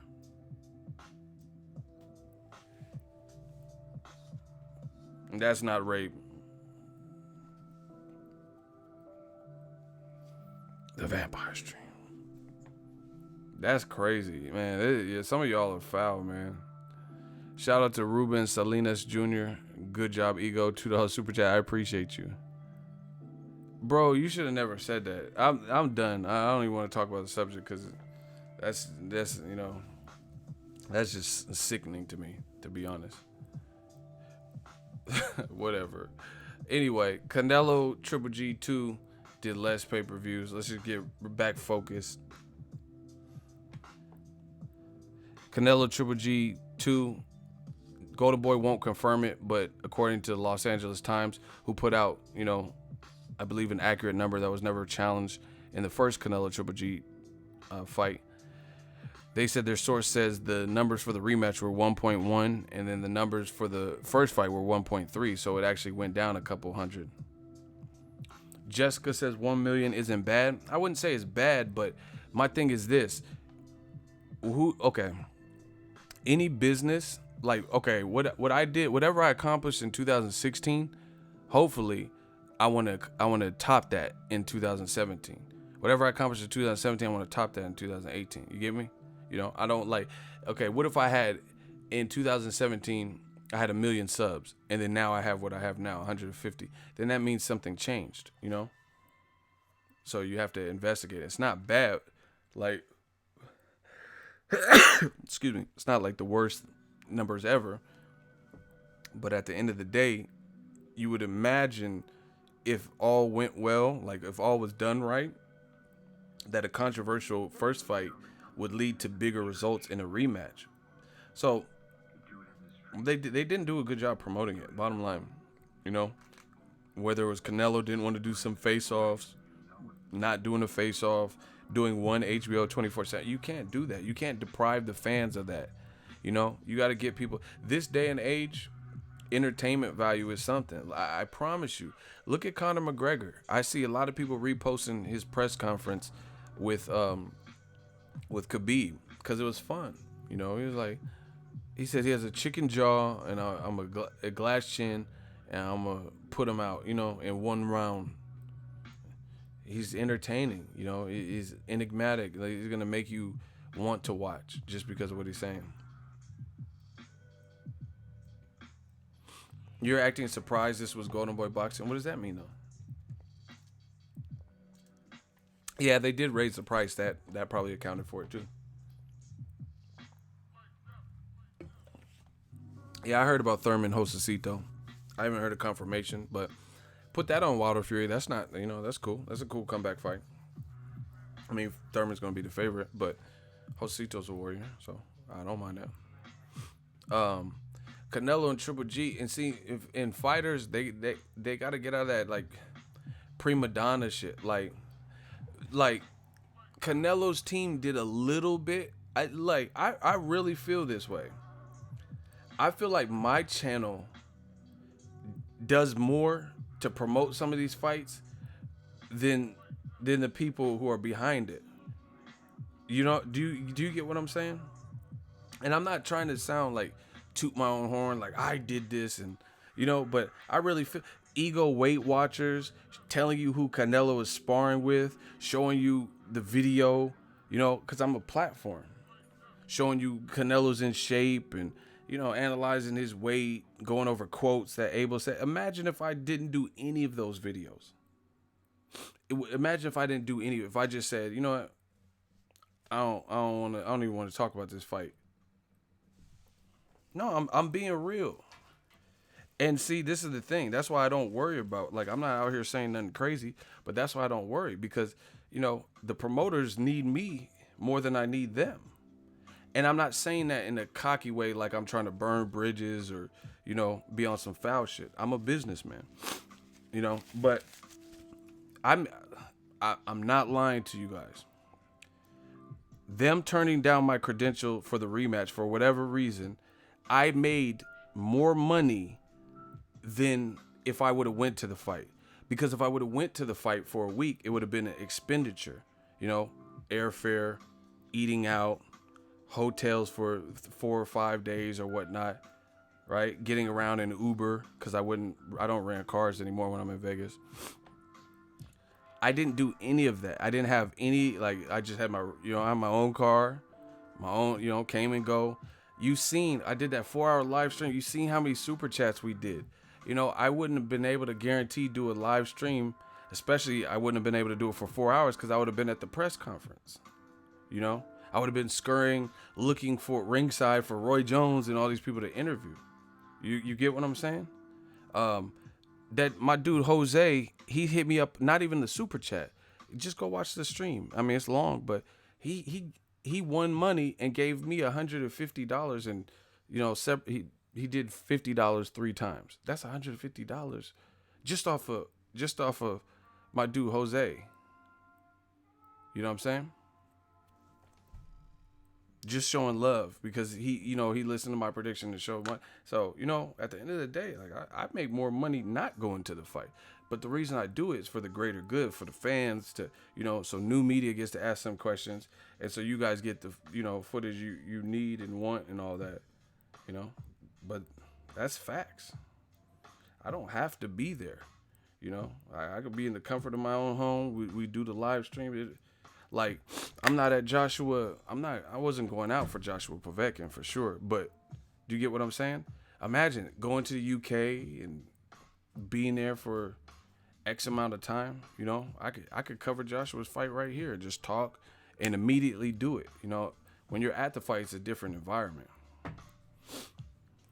It really is because I'm trying to find people or link up with people I know, fans coming up to me. Oh, hey, Ego, taking pictures and shit. So I can't just do a live stream immediately after all the time. Sometimes the Wi-Fi is bad. My Wi-Fi at home is cool, no problem. You notice? Remember, I used to do the live streams, and then it kept going out, and then I replaced the modem and everything, and then now we haven't had that problem. If you guys, for all my hardcore live stream fans, do you guys remember? I used to do the live streams and it kept cutting out and the hell of shit. And you guys were like, "Oh, it's lagging, it's lagging." Do you guys remember that? And then I just, I replaced all my shit, up my shit. I don't think we've had a problem since. I mean, occasional lag here and there, but I'm talking about it was like we were having major issues. Shit was cutting off and all types of shit. It was because of my modem mostly. My modem couldn't deliver the speeds needed. You get what I'm saying? Don't matter where you are, you're always on that true boxing shit. I mean, I appreciate it. UK undercards are so boring. Yeah, I mean, I just can't. Who is it? Who's fighting on that?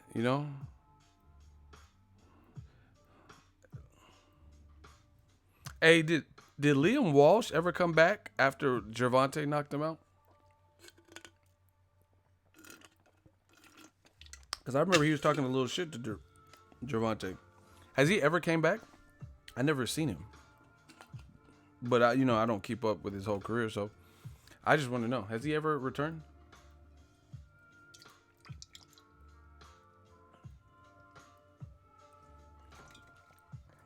Damn.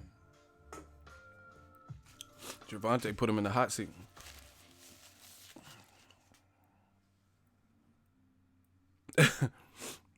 UK will hype Sam Eggington as if he's taking over boxing.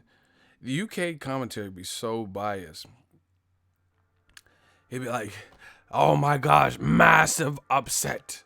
Sam Eggington was stopped. Commiserate." Like, how's that a match? You act like we talking about Errol Spence or Crawford got stopped by an unknown guy. You tripping.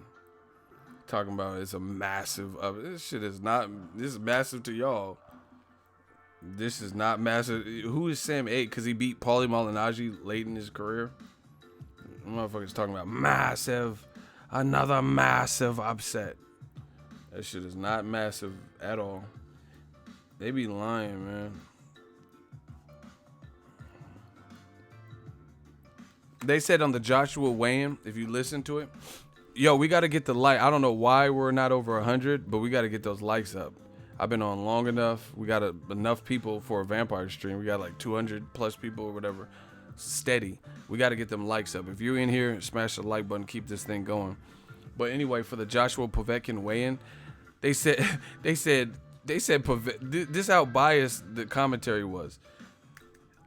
I swear, go, if you don't believe me, just go listen. See, I don't have to, see, this is the difference between me and old media. I don't have to lie or embellish to make my point. Listen, I watched it on YouTube, so I'm sure it's still on. I watched it on Matchroom or Sky Sports, on one of them. I watched the Joshua Povetkin, and they, I shit you not, they said in the commentary, he says, Joshua just comes in a little bit heavier than Alexander Povetkin. And I'm like, wait, what is Joshua? And then they show it on the screen. This motherfucker's 246. Povetkin came in at 222. That is not a little. That's like 25 pounds, basically. They talking about Joshua came in a little heavier than Povetkin. That is not, 25 is not heavy. Like, listen, if your baby, if you have a kid, and it goes from 50 pounds to 75 pounds, and you have to hold that kid, I guarantee you that 25 pounds, you'll feel it like, God damn, my arm hurts. 25 is not, drop a 25-pound dumbbell on your foot and tell me if that hurt.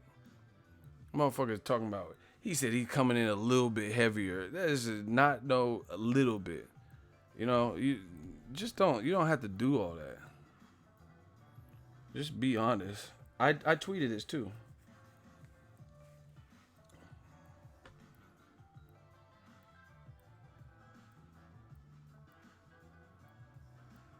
Look, I tweeted right when he said it. I said, Hold on. I said laughing my ass off. UK commentary be lying like hell. They said not much difference. That's the words they said. They said not much difference between the two of them. AJ weighed in at 246. Povetkin weighed in at 222. They also said Joshua Povetkin buildup has been really, quote, intense between the two of them. That's what else they said. They said in this buildup between Anthony Joshua and Povetkin has been really intense. You're lying, bro. Whoever said that, that's a lie. There has not been no tension. You know, they were acting like, Anthony Joshua and Povetkin have been acting like fucking Danny Glover and Joe Pesci and Gone Fishing or some shit. Like they old chums or some shit. Staring each other down. Dapping up and shit. What are you talking about? Intense? They act like they high school friends or some shit. There's no bit. Like, trust me. I've seen some of the greatest face-offs in recent boxing. Because I've been at most of the big fights. You know what I'm saying? They said it's been really intense. I ain't seen nothing intense. I had so many people hit me up on Instagram. See, I don't have to lie. See, I'm not tied to nobody. I'm not tied to DAZN or Showtime or HBO, ESPN, where I can't speak freely, But anyway, I had so many people hit me up talking about, oh shit, I forgot the fight was this weekend. I forgot Joshua was fighting, until you posted this. So Povetkin didn't look like he was in any type of shape. I don't expect him to just be diesel because he's not like all rocked up. Hey, Povetkin was definitely on something for sure, and I don't think he was doing it on accident. I think he was doing it for an advantage because there's this picture I have of Povetkin and he's holding dumbbells and it looked like he was in the best shape I've ever seen him in. And ever since he got busted for meldonium, he has never looked like that. This was when he was about to fight Wilder, so it was like in his prime, in the peak of the meldonium, right? Because he got caught right after. No, for real, he was like, I remember the picture. He was looking in the mirror at a gym, and he was like, looked like he was doing shoulder shrugs or some shit. And I was like, what the fuck? Because he looked like hella big. Like, you know what I mean? He just looked like the best shape we've seen him in. See, hold on. Let me see if I can find it for you. So this is what he looked like today. You see, this is what he was looking like today. Let me see if I can find that picture. I don't even know what to look for. Because I don't know where. Fuck. I don't know how to find it. Like what I can type into.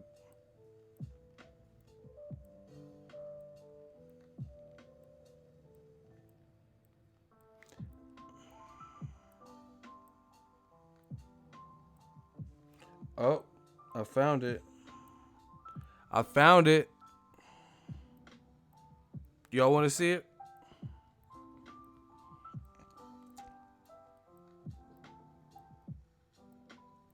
If y'all want to see it, can I get a hell yeah?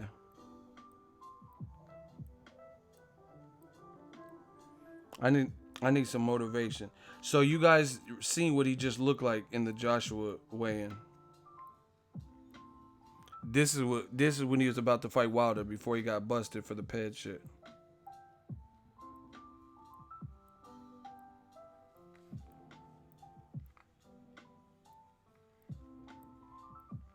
Y'all ready?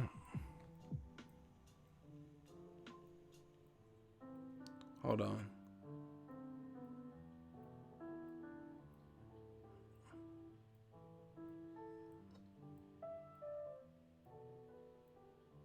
Look at him. You see his arm all veiny and shit? Look at his forearms and shit.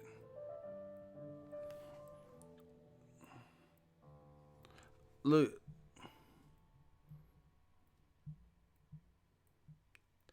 You know what I'm saying?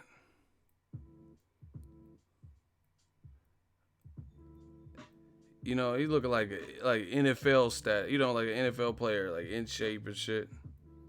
Look at his arm. Hold on, let me.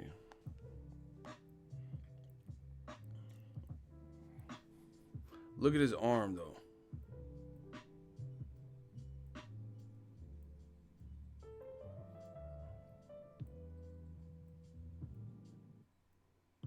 You see how veins and shit in his arm? Look like his body fat is low. And then today at the weight, and I know some time has passed, but he looked like a different person. I'm telling you.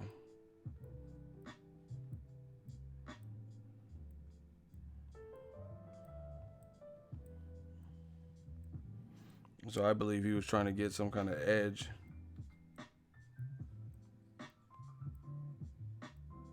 This is him today, or whatever at the weigh-in.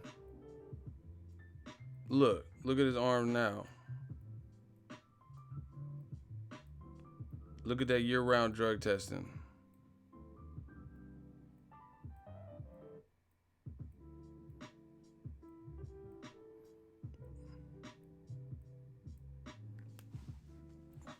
I mean, so whatever.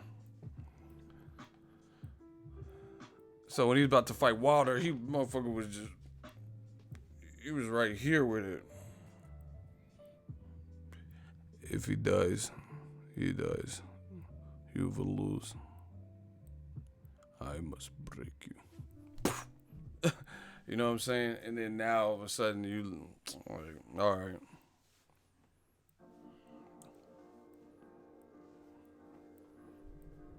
But you know he's never been a fighter. You know, boxing is not about just shape. I still think he can give Joshua a tough fight if he could take a punch. You know, we never seen him stop before. Klitschko didn't even stop him, so we'll see. I think it could be a difficult fight for Joshua.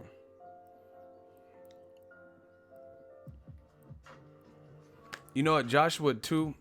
I'm telling you, Abel Sanchez, Joshua, and different people, Kovalev. What happens is they don't do themselves any favors because it's like they start saying excuses.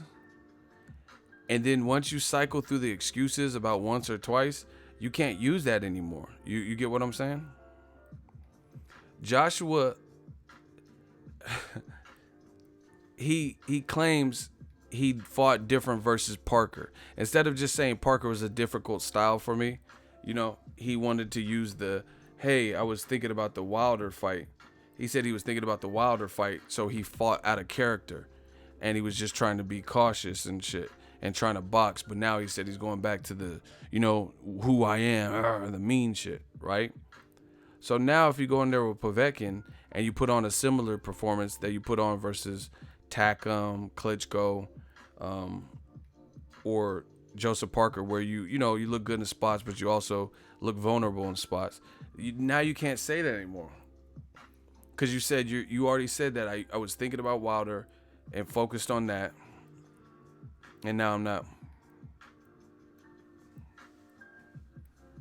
So, these fighters don't do themselves any favors when they say stuff like that. I would have just said Joseph Parker's a tricky style. He gave me some good rounds. First got to go to distance. I learned from it. But nope, he says he was thinking about the Wilder fight, which is, so he tried, this is the thing, alpha male shit. Don't explain shit. You're not going to knock out everyone. But Joshua tried to explain why he couldn't get the knockout, because he wanted to answer the criticism. I wouldn't explain shit. I'd be like, the motherfucker's good. But Joshua, so now if it doesn't look great versus Povetkin, then he can't, what's he going to say? I was focused on the Wilder fight? You already used that. You know what I mean? You've already used that one. So, I wouldn't have done that if I were him. I definitely wouldn't have done that.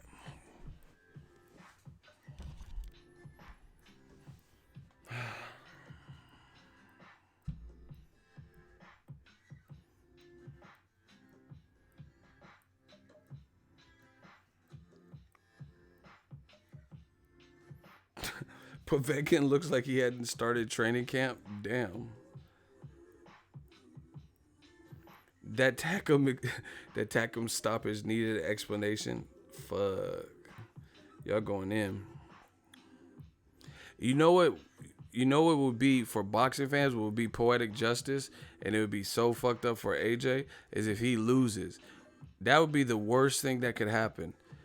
Wilder Fury gets announced a day before your fight, and then you go in there with a massive, massive underdog. You know, because that's what people, even though Povetkin is a gold medalist and dangerous, he is 38, 39, and people are looking at him as someone you should blow through. You're 25 pounds heavier. So I told you, I didn't like this fight for Joshua over a unification. Listen, if Joshua fought Wilder and he got knocked out, hypothetically, okay, you got knocked out by the biggest puncher in boxing. You made a shit ton of money. You set up the option for a rematch because, you know, you're the A side, so there'll probably be a rematch clause, right? It wouldn't be that bad. But when you go in there with someone you're supposed to blow out, and if you get knocked down, if you lose, especially, obviously, those things are going to be hard to come back from, because not only will people in their brain put the story together and say, hey, you fought Povetkin, if you get stopped by him or you get vulnerable, look vulnerable, they'll be, this is exactly why I didn't want to fight Wilder. I tried telling people. So it's not going to make you, it's going to make you look really bad.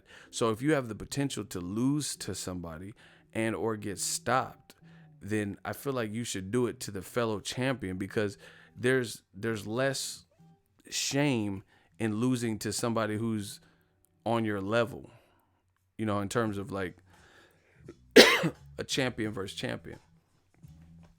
Like, okay, well, here's an example. If Danny Garcia lost to Sean Porter or Keith Thurman, or losing to Rod Salka, or losing to Mauricio Herrera, like people think he did, what's more damaging? You were supposed to, everything was set up for you to look good. Mauricio Herrera, you had just beaten Lucas Matisse. The fight was in Puerto Rico. Your dad's from Puerto Rico. You're Puerto Rican American. And you were supposed to look good versus Mauricio Herrera. So everything was set up in your favor. You were the A side, all this shit. You feel me? And you didn't look good and arguably lost. I thought he lost that fight, you know? But if you fight Matisse and lose, you know, no foul. No shame, no foul. Because it's Matisse, which you got past him. If you fight Keith Thurman or Sean Porter and lose, you know, you're going to make more money, first of all, than you made with Herrera. It's going to be what's right for boxing, and no one's going to hold that against you. But when it looks like you lose to Mauricio Herrera, a guy you probably shouldn't have fought, that's always worse. I'm trying to tell. But, you know, so Joshua losing to Wilder, you would have made more money, and then you would have lost to a champion. So just peep this. If Povetkin knocks out AJ, he gets all of his belts. Fact. If Wilder knocked out AJ, he gets all of his belts. Fact. So what I'm saying is, if you have the chance of getting knocked out by a gold medalist or silver medal, or gold medalist or a bronze medalist, you know, at least get knocked out. If you're going to lose, at least lose to the champion. You feel me? Like lose to the guy who is considered your contemporary, not a guy who was on drugs, who's 25 pounds lighter, who's not considered the biggest puncher in heavyweight boxing or in boxing, who's not 6'7". If you lose to Povetkin, that's horrible, because again, people feel like you avoided Wilder. Povetkin's 25 pounds lighter. He has a punch, but he doesn't have what's perceived as Wilder's punching power per capita, per shot. He's 6'1.5", 6'2", and you're 6'6". You know, if Joshua lost to Wilder, you lost to a guy an inch taller, long ass arms, a hard style, a champion. To me, all the way across the board, I would rather lose to the top dude. I swear to you, I'm not lying. I'm not just saying this shit. Like, okay, who would you rather beat you in a race? Usain Bolt or Lieutenant Dan from Forrest Gump. You know what I'm saying? If you lose to Usain Bolt, like I'd be like, fuck, that motherfucker would smoke me. He's quick. What y'all talking about? Usain Bolt? But if you lose to Lieutenant Dan from Forrest Gump, like what, you have no excuse. You're like, damn, he smoked you. He ain't got no legs and he smoked you. How'd that happen? You know what I'm saying? So, damn, my barber hooked it up, huh? And no, I don't be using hair dye and all that bullshit. My barber didn't hook me up? Okay. I just looked at the cut. I gotta congratulate her. Okay. She got my... She restored me. Okay.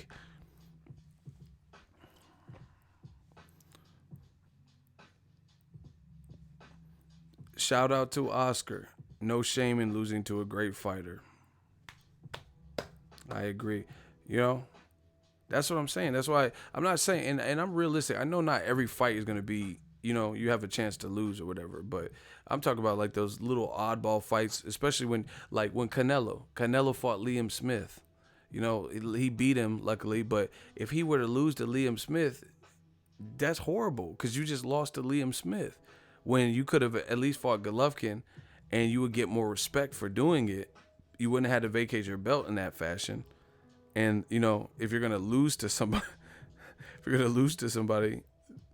you lost to a good fighter in Golovkin.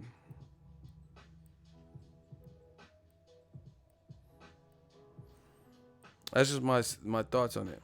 But I'm telling you, Joshua, that would be he. I hope for his sake he looks good versus Povetkin. Even if he looks, I'm telling you how boxing fans are. You know, even if he looks pretty vulnerable, that's a pretty big blow to him. Like I'm talking about vulnerable. I'm not saying he can't get hurt. Like he got hurt in Dillian White fight, but he stayed upright. I'm talking about if he looks like he's almost out of there. You know, like Khan versus Samuel Vargas or some shit. Or if he gets knocked down. You know, even if he comes back to win, I mean, people, it's just not going to be a good look. And here's the other thing. I'd rather, okay, answer this question fair. Make sure you guys smash the like button because now I'm just rapping to y'all. We just talking. Smash the like button if you're enjoying the stream. The Vampire Stream.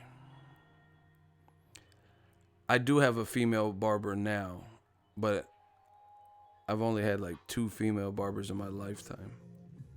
One when I was super young, you know. But now, yeah, she got hands though. You know, she blend. Look at it, she blends. Ladies is pimps too. But listen, here's an example. Let's say Wilder looks vulnerable versus Tyson Fury. And Joshua looks vulnerable, like even with the victory. Let's say Wilder beats Fury, but Fury really challenges him and he looks vulnerable in spots. And let's say Joshua ultimately beats Povetkin, but Povetkin has him looking vulnerable in spots. Which one would you prefer to be? That's my question to y'all. Who would you rather make you look vulnerable if you had to choose one?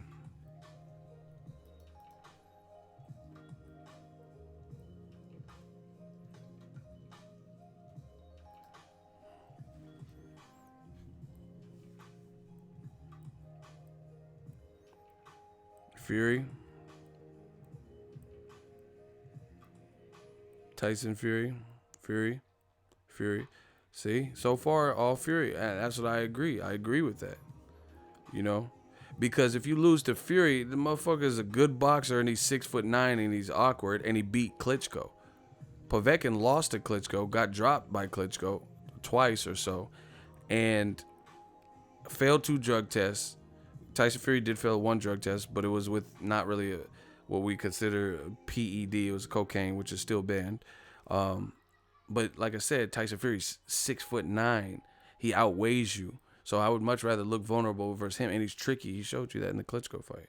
You know, and he has a better resume, you know, especially if wins because he's undefeated, than Povetkin. And he's done better recent work. You look at Fury's last 5 fights and you look at Povetkin's last 5 fights.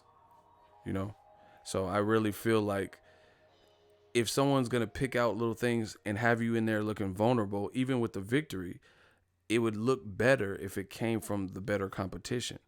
Like, okay, I like this. I think this was kind of the beginning and the end for Triple G, because you notice ever since Kell Brook, ever since that fight, I blame that fight, because if Triple G fought better competition and didn't pull up a welterweight and Kell Brook didn't do what he did, then guess what?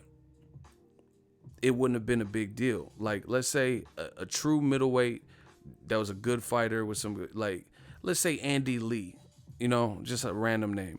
Let's say Andy Lee did what Kell Brook did. They got knocked out, but he had some good spots where, he moved Triple G's head or some shit, right? At least we're talking about a middleweight, some good experience, was trained at the Kronk gym, and decent size. But you let a welterweight do that in Kell Brook. So as a result, that makes it look worse. It makes it look worse because if people see a welterweight doing this, that's when you've seen Triple G get every fight since then has been tough. Since Kell Brook, every fight has been tough, except for, I guess, Vanes. And I don't even really count that as a fight because that should have never happened or been sanctioned.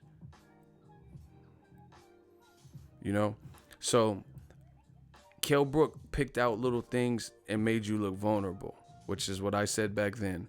And people said, "Oh, you're full of shit. He wasn't exposed. Look at Kell Brook's eye, ha ha ha." Because y'all can't think. Y'all can't think past your emotions. Y'all don't think past the emotions that you feel and look at the big picture. You look at the small picture. I'm trying to look at entirely. And what I seen was a welterweight having success that he shouldn't have had. If Golovkin was who they said he was, he probably should. Like, okay, who do you think could move up 2 weight classes with no tune-ups and have Floyd Mayweather looking silly? Who? You think if Lomachenko, name someone from 35 that you think Mikey Garcia would have Floyd Mayweather looking silly? I'm talking about no tune-ups, just going straight for the gusto, moving from 135 to 147. Do you think Robert Easter, who,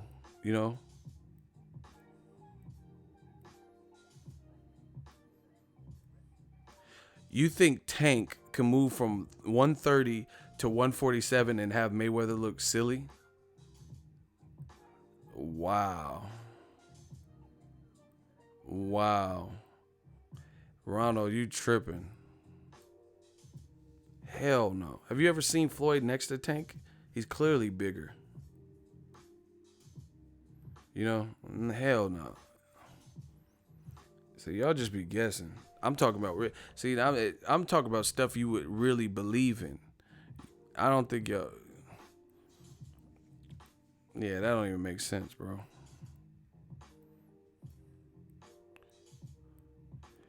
Hey, Ronald Finkley, I don't know if you drunk, you tripping, bro. You talk about speed versus power. He has that at 130. Who knows what his power and speed would be at 147? Stop it. Wow. Yeah, anyway, you can have speed and power, but that doesn't mean it's going to carry up. And then you said Tank, and he's really at 130. So there's no way he's moving up to 147 with no tune-ups.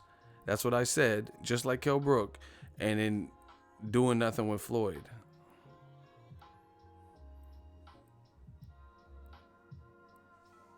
Come on, man.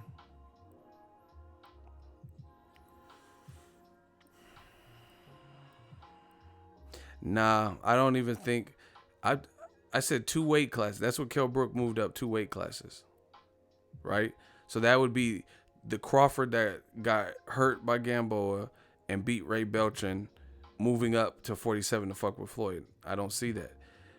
Crawford now can compete and give Floyd it because he's gradually moved through 140, became undisputed, and moved to 47. I think now because he built up, he could give Floyd a good fight. You know what I'm saying? But not when he was at 35. I don't see him just jumping up. That's a lot of weight, bro. That's a lot of weight, Booty hole gang. Yeah, you had to go. Yeah, that's like Triple G moving up to 75.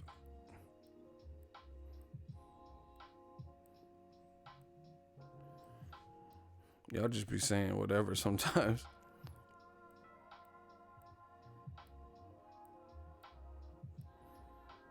Ego, you told me it would be a boring technical fight. What fight is that? You said I told you. I don't even know who you. I barely even know who the fuck you are. What do you mean I told you? When did I tell you? I don't even remember. I don't even know who you are. I don't remember having no conversation with you. Yeah, like I said, that this is the risk you have when you fight someone you're not supposed to fight, like especially out of your division. That's just the risk because it wouldn't look so bad if somebody in your I don't even know what you Jessica is saying. I told her something. I don't even know who you are, so I don't know when we talked. Where was it? Where did I talk to you? You have my number? I don't remember having no conversation with nobody named Jessica with a K. I have no idea what you're talking about. I don't remember even talking about Crawford Mayweather much on my channel, so I really don't know what you're referring to. But anyway, in the comment section, hey, I got imposters, yo. So I don't know if it was one of them. I really don't know who you are, and you're saying I had a conversation with you. So it sounds like it was an imposter or something. Because, I mean, I never said it would be a boring technical fight. I mean, when did I say that? Yeah, that's weird. Jessica might be a dude. I think it is a dude. Logged on his girl's account or something. You got a dick, Jessica? Hey, you a dude. I can tell by how you talking. She said you tripping. Nah, you tripping.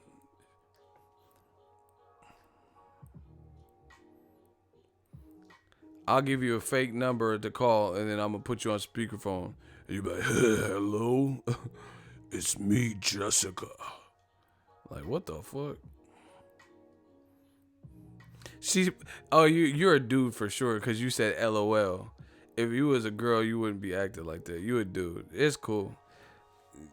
Y'all be in drag and shit in the comment section. That's what's up.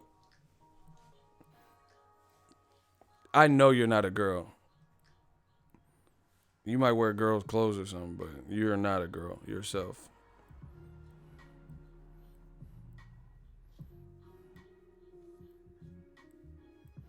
And you know, like, the thing with people, like guys trying to be girls or whatever, like, like acting like they're girls, y'all don't even make it believable. It's like the DAZN reviews. Because, like, I feel like 95% of the Jessicas I've ever met spell Jessica with the C. You spelled it with the K. So I feel like that's you trying to add your own little flair to it. Your own little dude flair. I've never, I've even dated some girls named Jessica.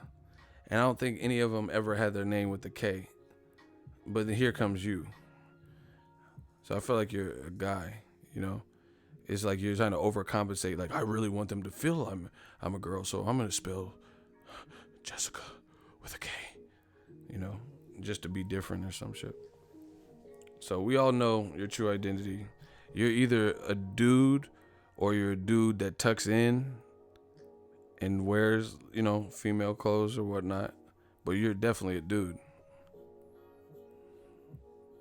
Remember in a scary movie, he's like, man, what should I do? Tucked in or not? Tucked in or out? That's you. You Sean Wayans. Look up, Marlon. Say cheese.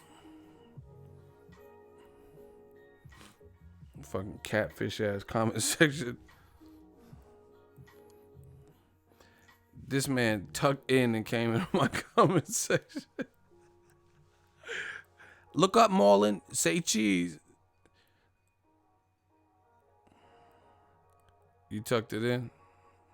Pause. See, I got. You tucked it in, Jessica? Huh? Jess.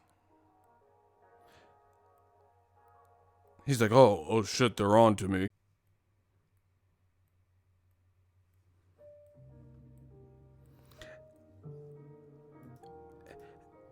Hey, hell nah.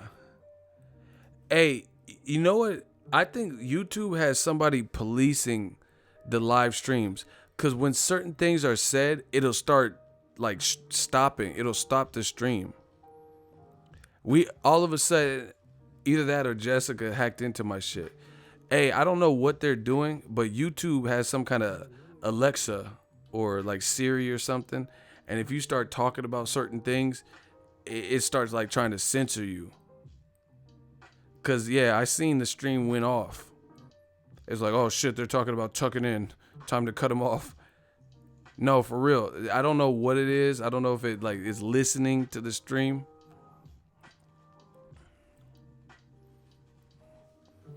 But I noticed that because I was talking about De La Hoya and utensils.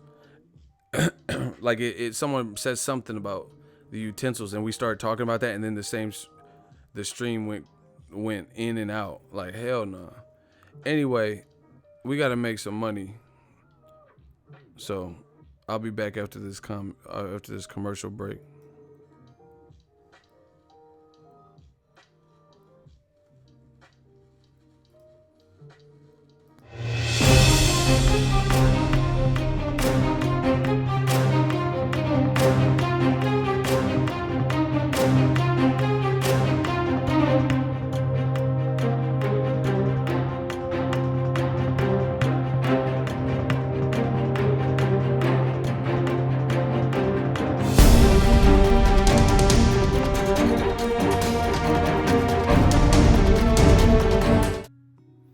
Yeah, we back, yo.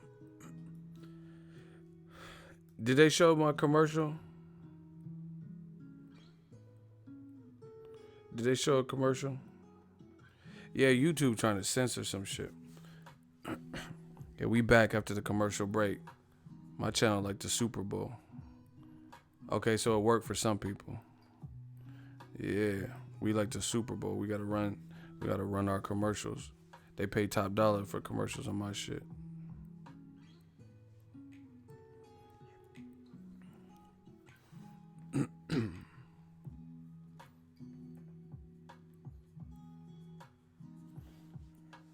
You know, I don't think it sends it to everybody. I don't know how it works. I'm trying to figure out this YouTube algorithm, but I know they're doing something. There's something with censoring, because all of a sudden when we start talking about certain subject matter, it'd be like, oh, and then it'll like go up. We were talking about Jessica tucking in, and then the shit went out.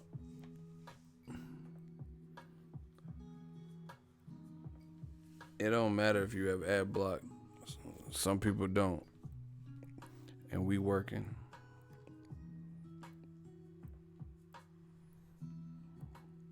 See Jessica laughing. She know what she is. He or whatever.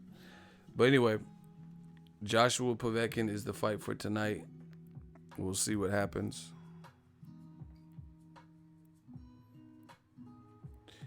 You need to have Eddie Hearns paying you for all the advertising of his fight.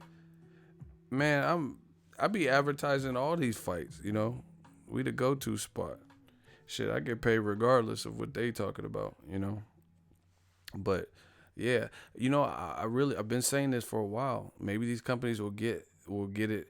You know, they should be channeling, like they should be reaching out to YouTube. YouTube is where it's at with boxing. Boxing is a small niche. It's a niche community. When I go to fights, I see the same people. I really do. You know, sometimes even fans. Like I see fans travel that, like, you know, they're based out of LA, but they'll be at the New York fight. You know, it's really a small community.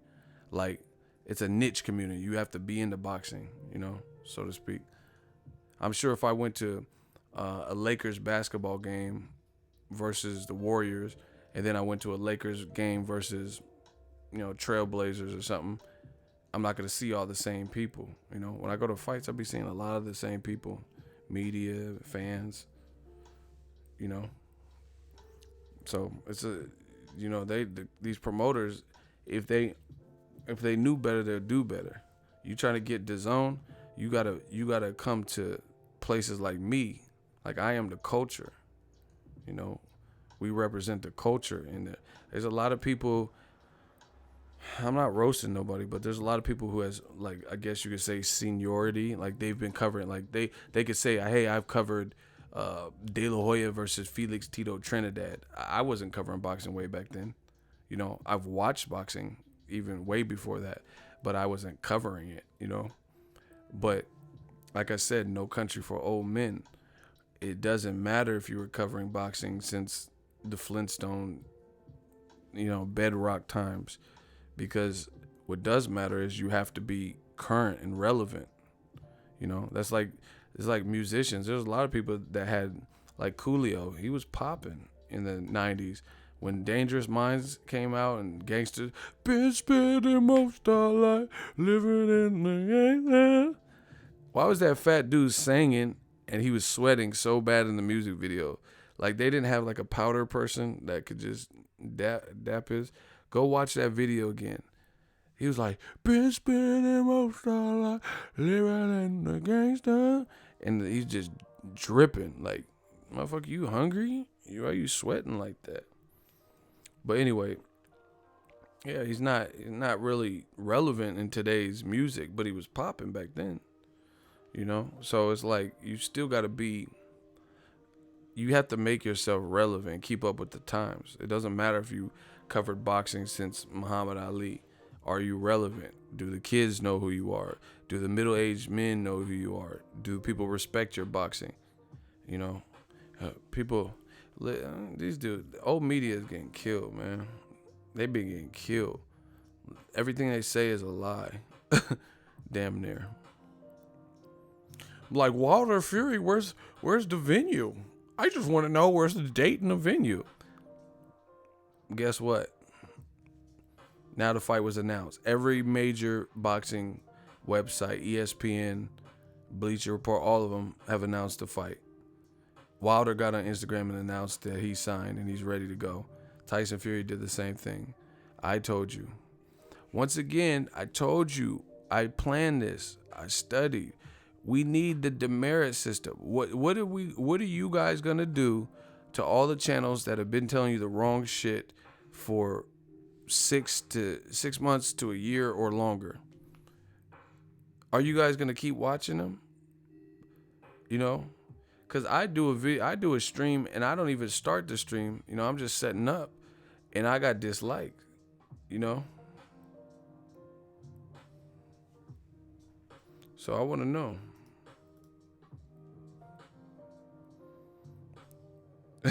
Mike Gomez says "fuck you," and then got clapped in the head. Y'all will learn at some point. I don't know what you guys think that's doing to me. Fuck you.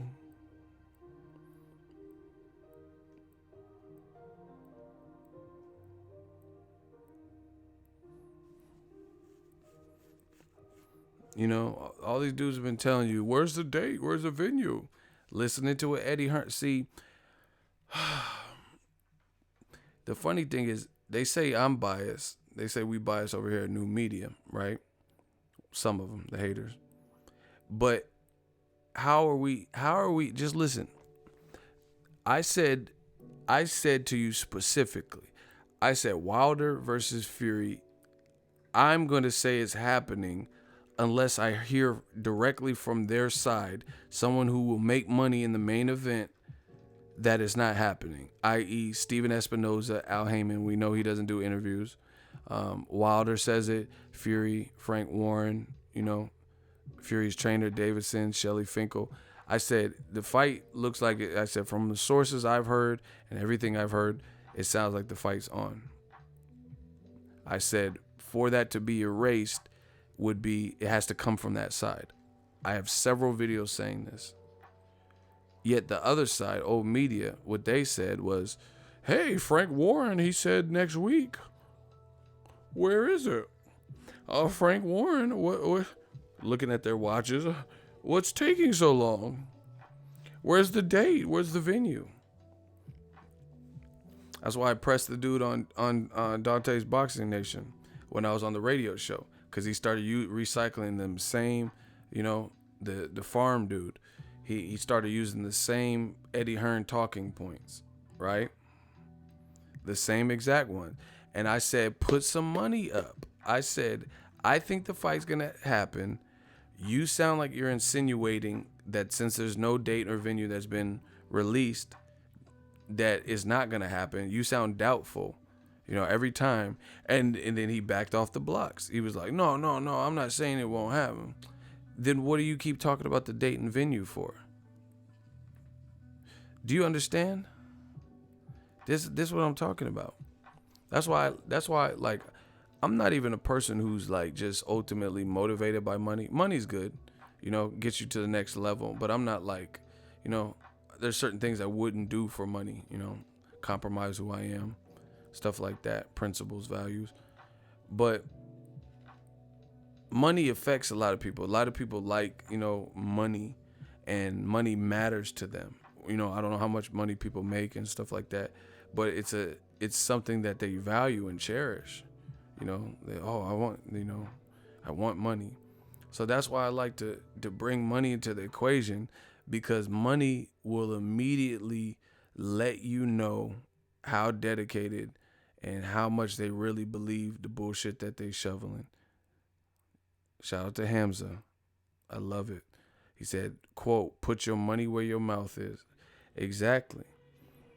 You really don't. I feel like in these situations, you want to talk about date and venue for Wilder Fury and go back and forth and speculate and suggest the fight's not happening, say Fury's going to pull out and do all this and that, but you never want to put no money to it. So where are we going with this? That's why I came up with the hot seat, because I need an end result. It's not I'm just have a friendly debate with you and then I just wasted 10 minutes of my life when we could have just been all talking about other stuff, and I'm debating you. I have to get something if I pass the test. You have to get something if you pass the test. You get what I'm saying? Like, there has to be an end result. I'm not just out here trying to waste time and debate with people for 20 minutes. If you say something and, I want to challenge it, it's like Black Panther, Challenge Day. You guys can have your own opinion. Shout out to Kane. He was listening to the show. He said Farm used every single Eddie Hearn talking point. He refused to answer anything Ego asked him. And now he should be thanking me that, or, he should be happy that he didn't bet me, because he would have been paying me, right? That's why I said, let's bet money. You don't think the fight, you have to understand people, and it's not just him. I'm not just trying to single him out, because there's YouTube channels doing the same thing where they're like, oh, I get an overflow of what people say. And people kept saying this date and venue stuff from what I understand. Oh, where's the fight? And Frank Warren, he said it was, he said it was coming, right?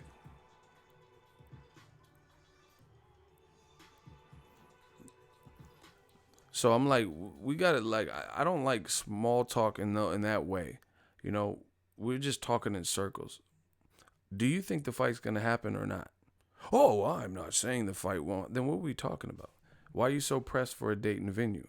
Why do you need that information right now for a December fight or November? Because we didn't know the exact date at the time. You get what I'm saying?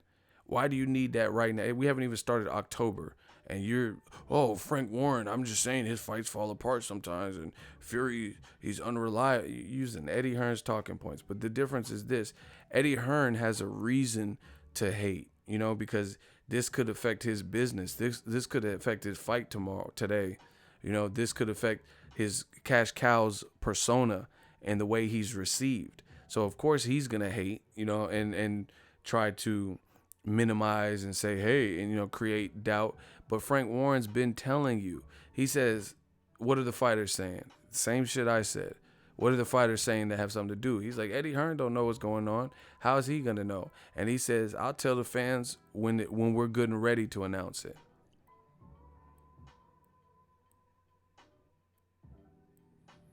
You know what I'm saying? He said we'll announce it when on our time. He said why do we have to announce it on anybody else's time? We'll announce it when we're ready.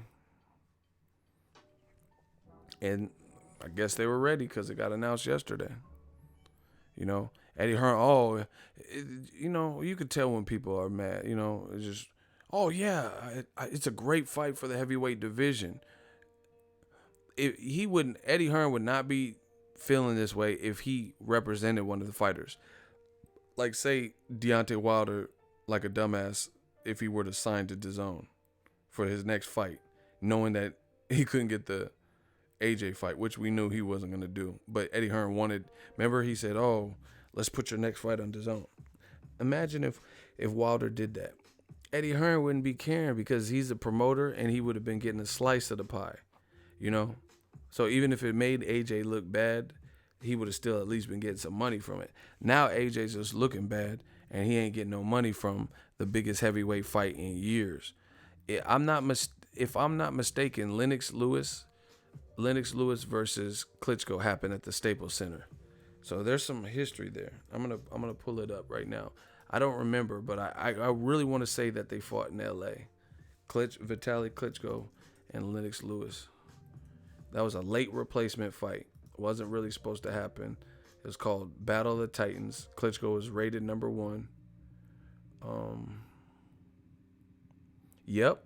Man, I'm good. I didn't research this or anything. The fight happened at the Staples Center in Los Angeles, June 21st, 2003. I knew it, see? I have a good memory sometimes, with certain things. I don't know what it is. Boom. And to me, Al Heyman he's a G. This could be why he made that fight there, right? Because although it's not for like undisputed, that's just because Joshua didn't want to come to America and he's holding the belts hostage. You get what I'm saying? But it's still a meaningful fight. When it's the biggest fight in the heavyweight division, and now he's putting it back where Lennox Lewis Vitali had. Bringing it. This is remarkable what Al Heyman is doing just off the strength of when have we seen a heavyweight fight at the state in L.A. Real talk. Heavyweight boxing has been doing good on the East Coast. I'm talking about America. Been doing good at the Barclays or in Vegas. When is the last time we seen a heavyweight main event in L.A.? This has me so excited because I'm a California kid. I live in California. I don't live in L.A. It's a 6-hour drive, 6.5-hour drive, 1-hour flight though. When was the last time you had a major heavyweight fight? Not the fucking Boo Boo the Fool promotions or something. I'm talking about like major boxing where the main event was in LA.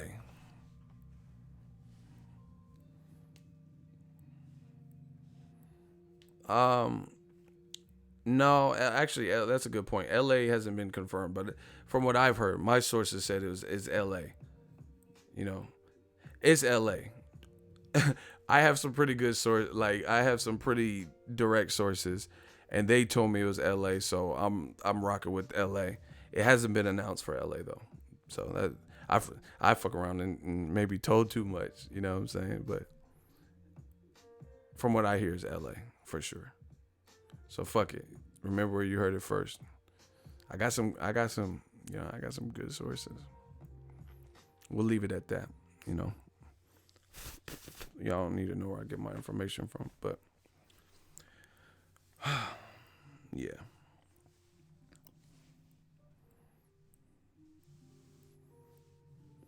I think October 1st is the press tour. I'll get an email. I'll let y'all know. But they're going to be in London, New York, and then LA. And here's the thing. This is the worst thing that could happen to Joshua Povetkin. I promise you. You've been overshadowed by a better fight. Here's another thing. Why didn't Joshua versus Povetkin, why didn't they do a press run? Go from the UK to New York to LA. Why didn't they do something? Because it's not that type of fight. They did the DAZN kickoff, which was lackluster, and you can't even really consider that a press run, like a press tour, because it wasn't just exclusively to announce Joshua Povetkin, and it got upstaged by Gerald Miller when he was calling him Apple Jacks and apple juice and all this shit. You know, that was for the zone as a whole.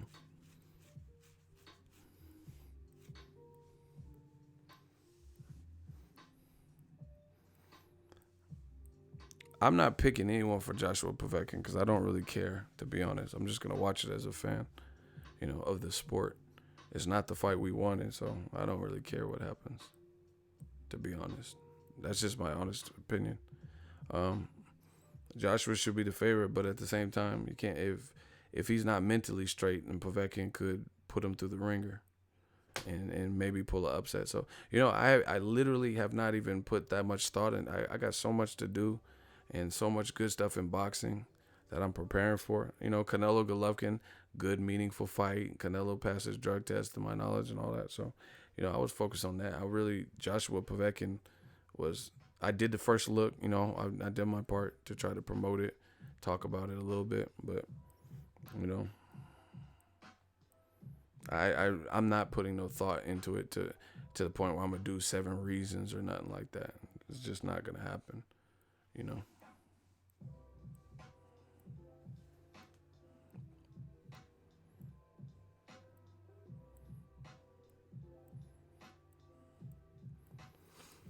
It's pretty underwhelming. You know, I was happy to see Joshua Klitschko, all of Joshua's fights, really. Parker. I can't think of one Joshua fight where I was just this underwhelmed. Shout out to FSG Boxing. He said the UK in the house. Hold on, yo.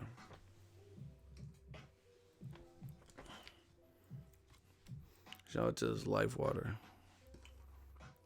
The Vampire Stream.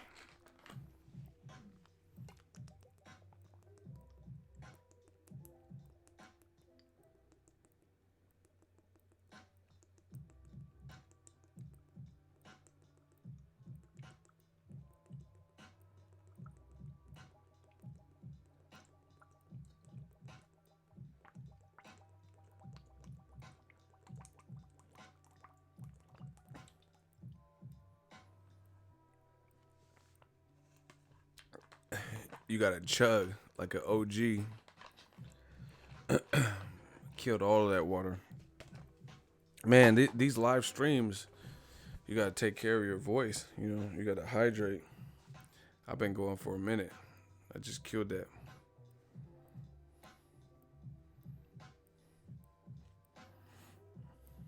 So, yeah, it's a bad look because Joshua, his fight completely has been overshadowed.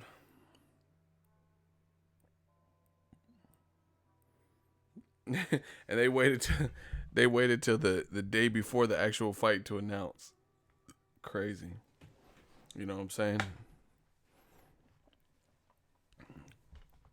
Joshua can't lose tonight. Anyway, that's the Vampire Stream. Shout out to Trinidad. I'm out in the Bay. I'm not in LA, but, you know, it's the same time zone. It's 4 a.m. out here. The Vampire Stream. Thank you guys for tuning in. I'll be back later with some more streams. We just working.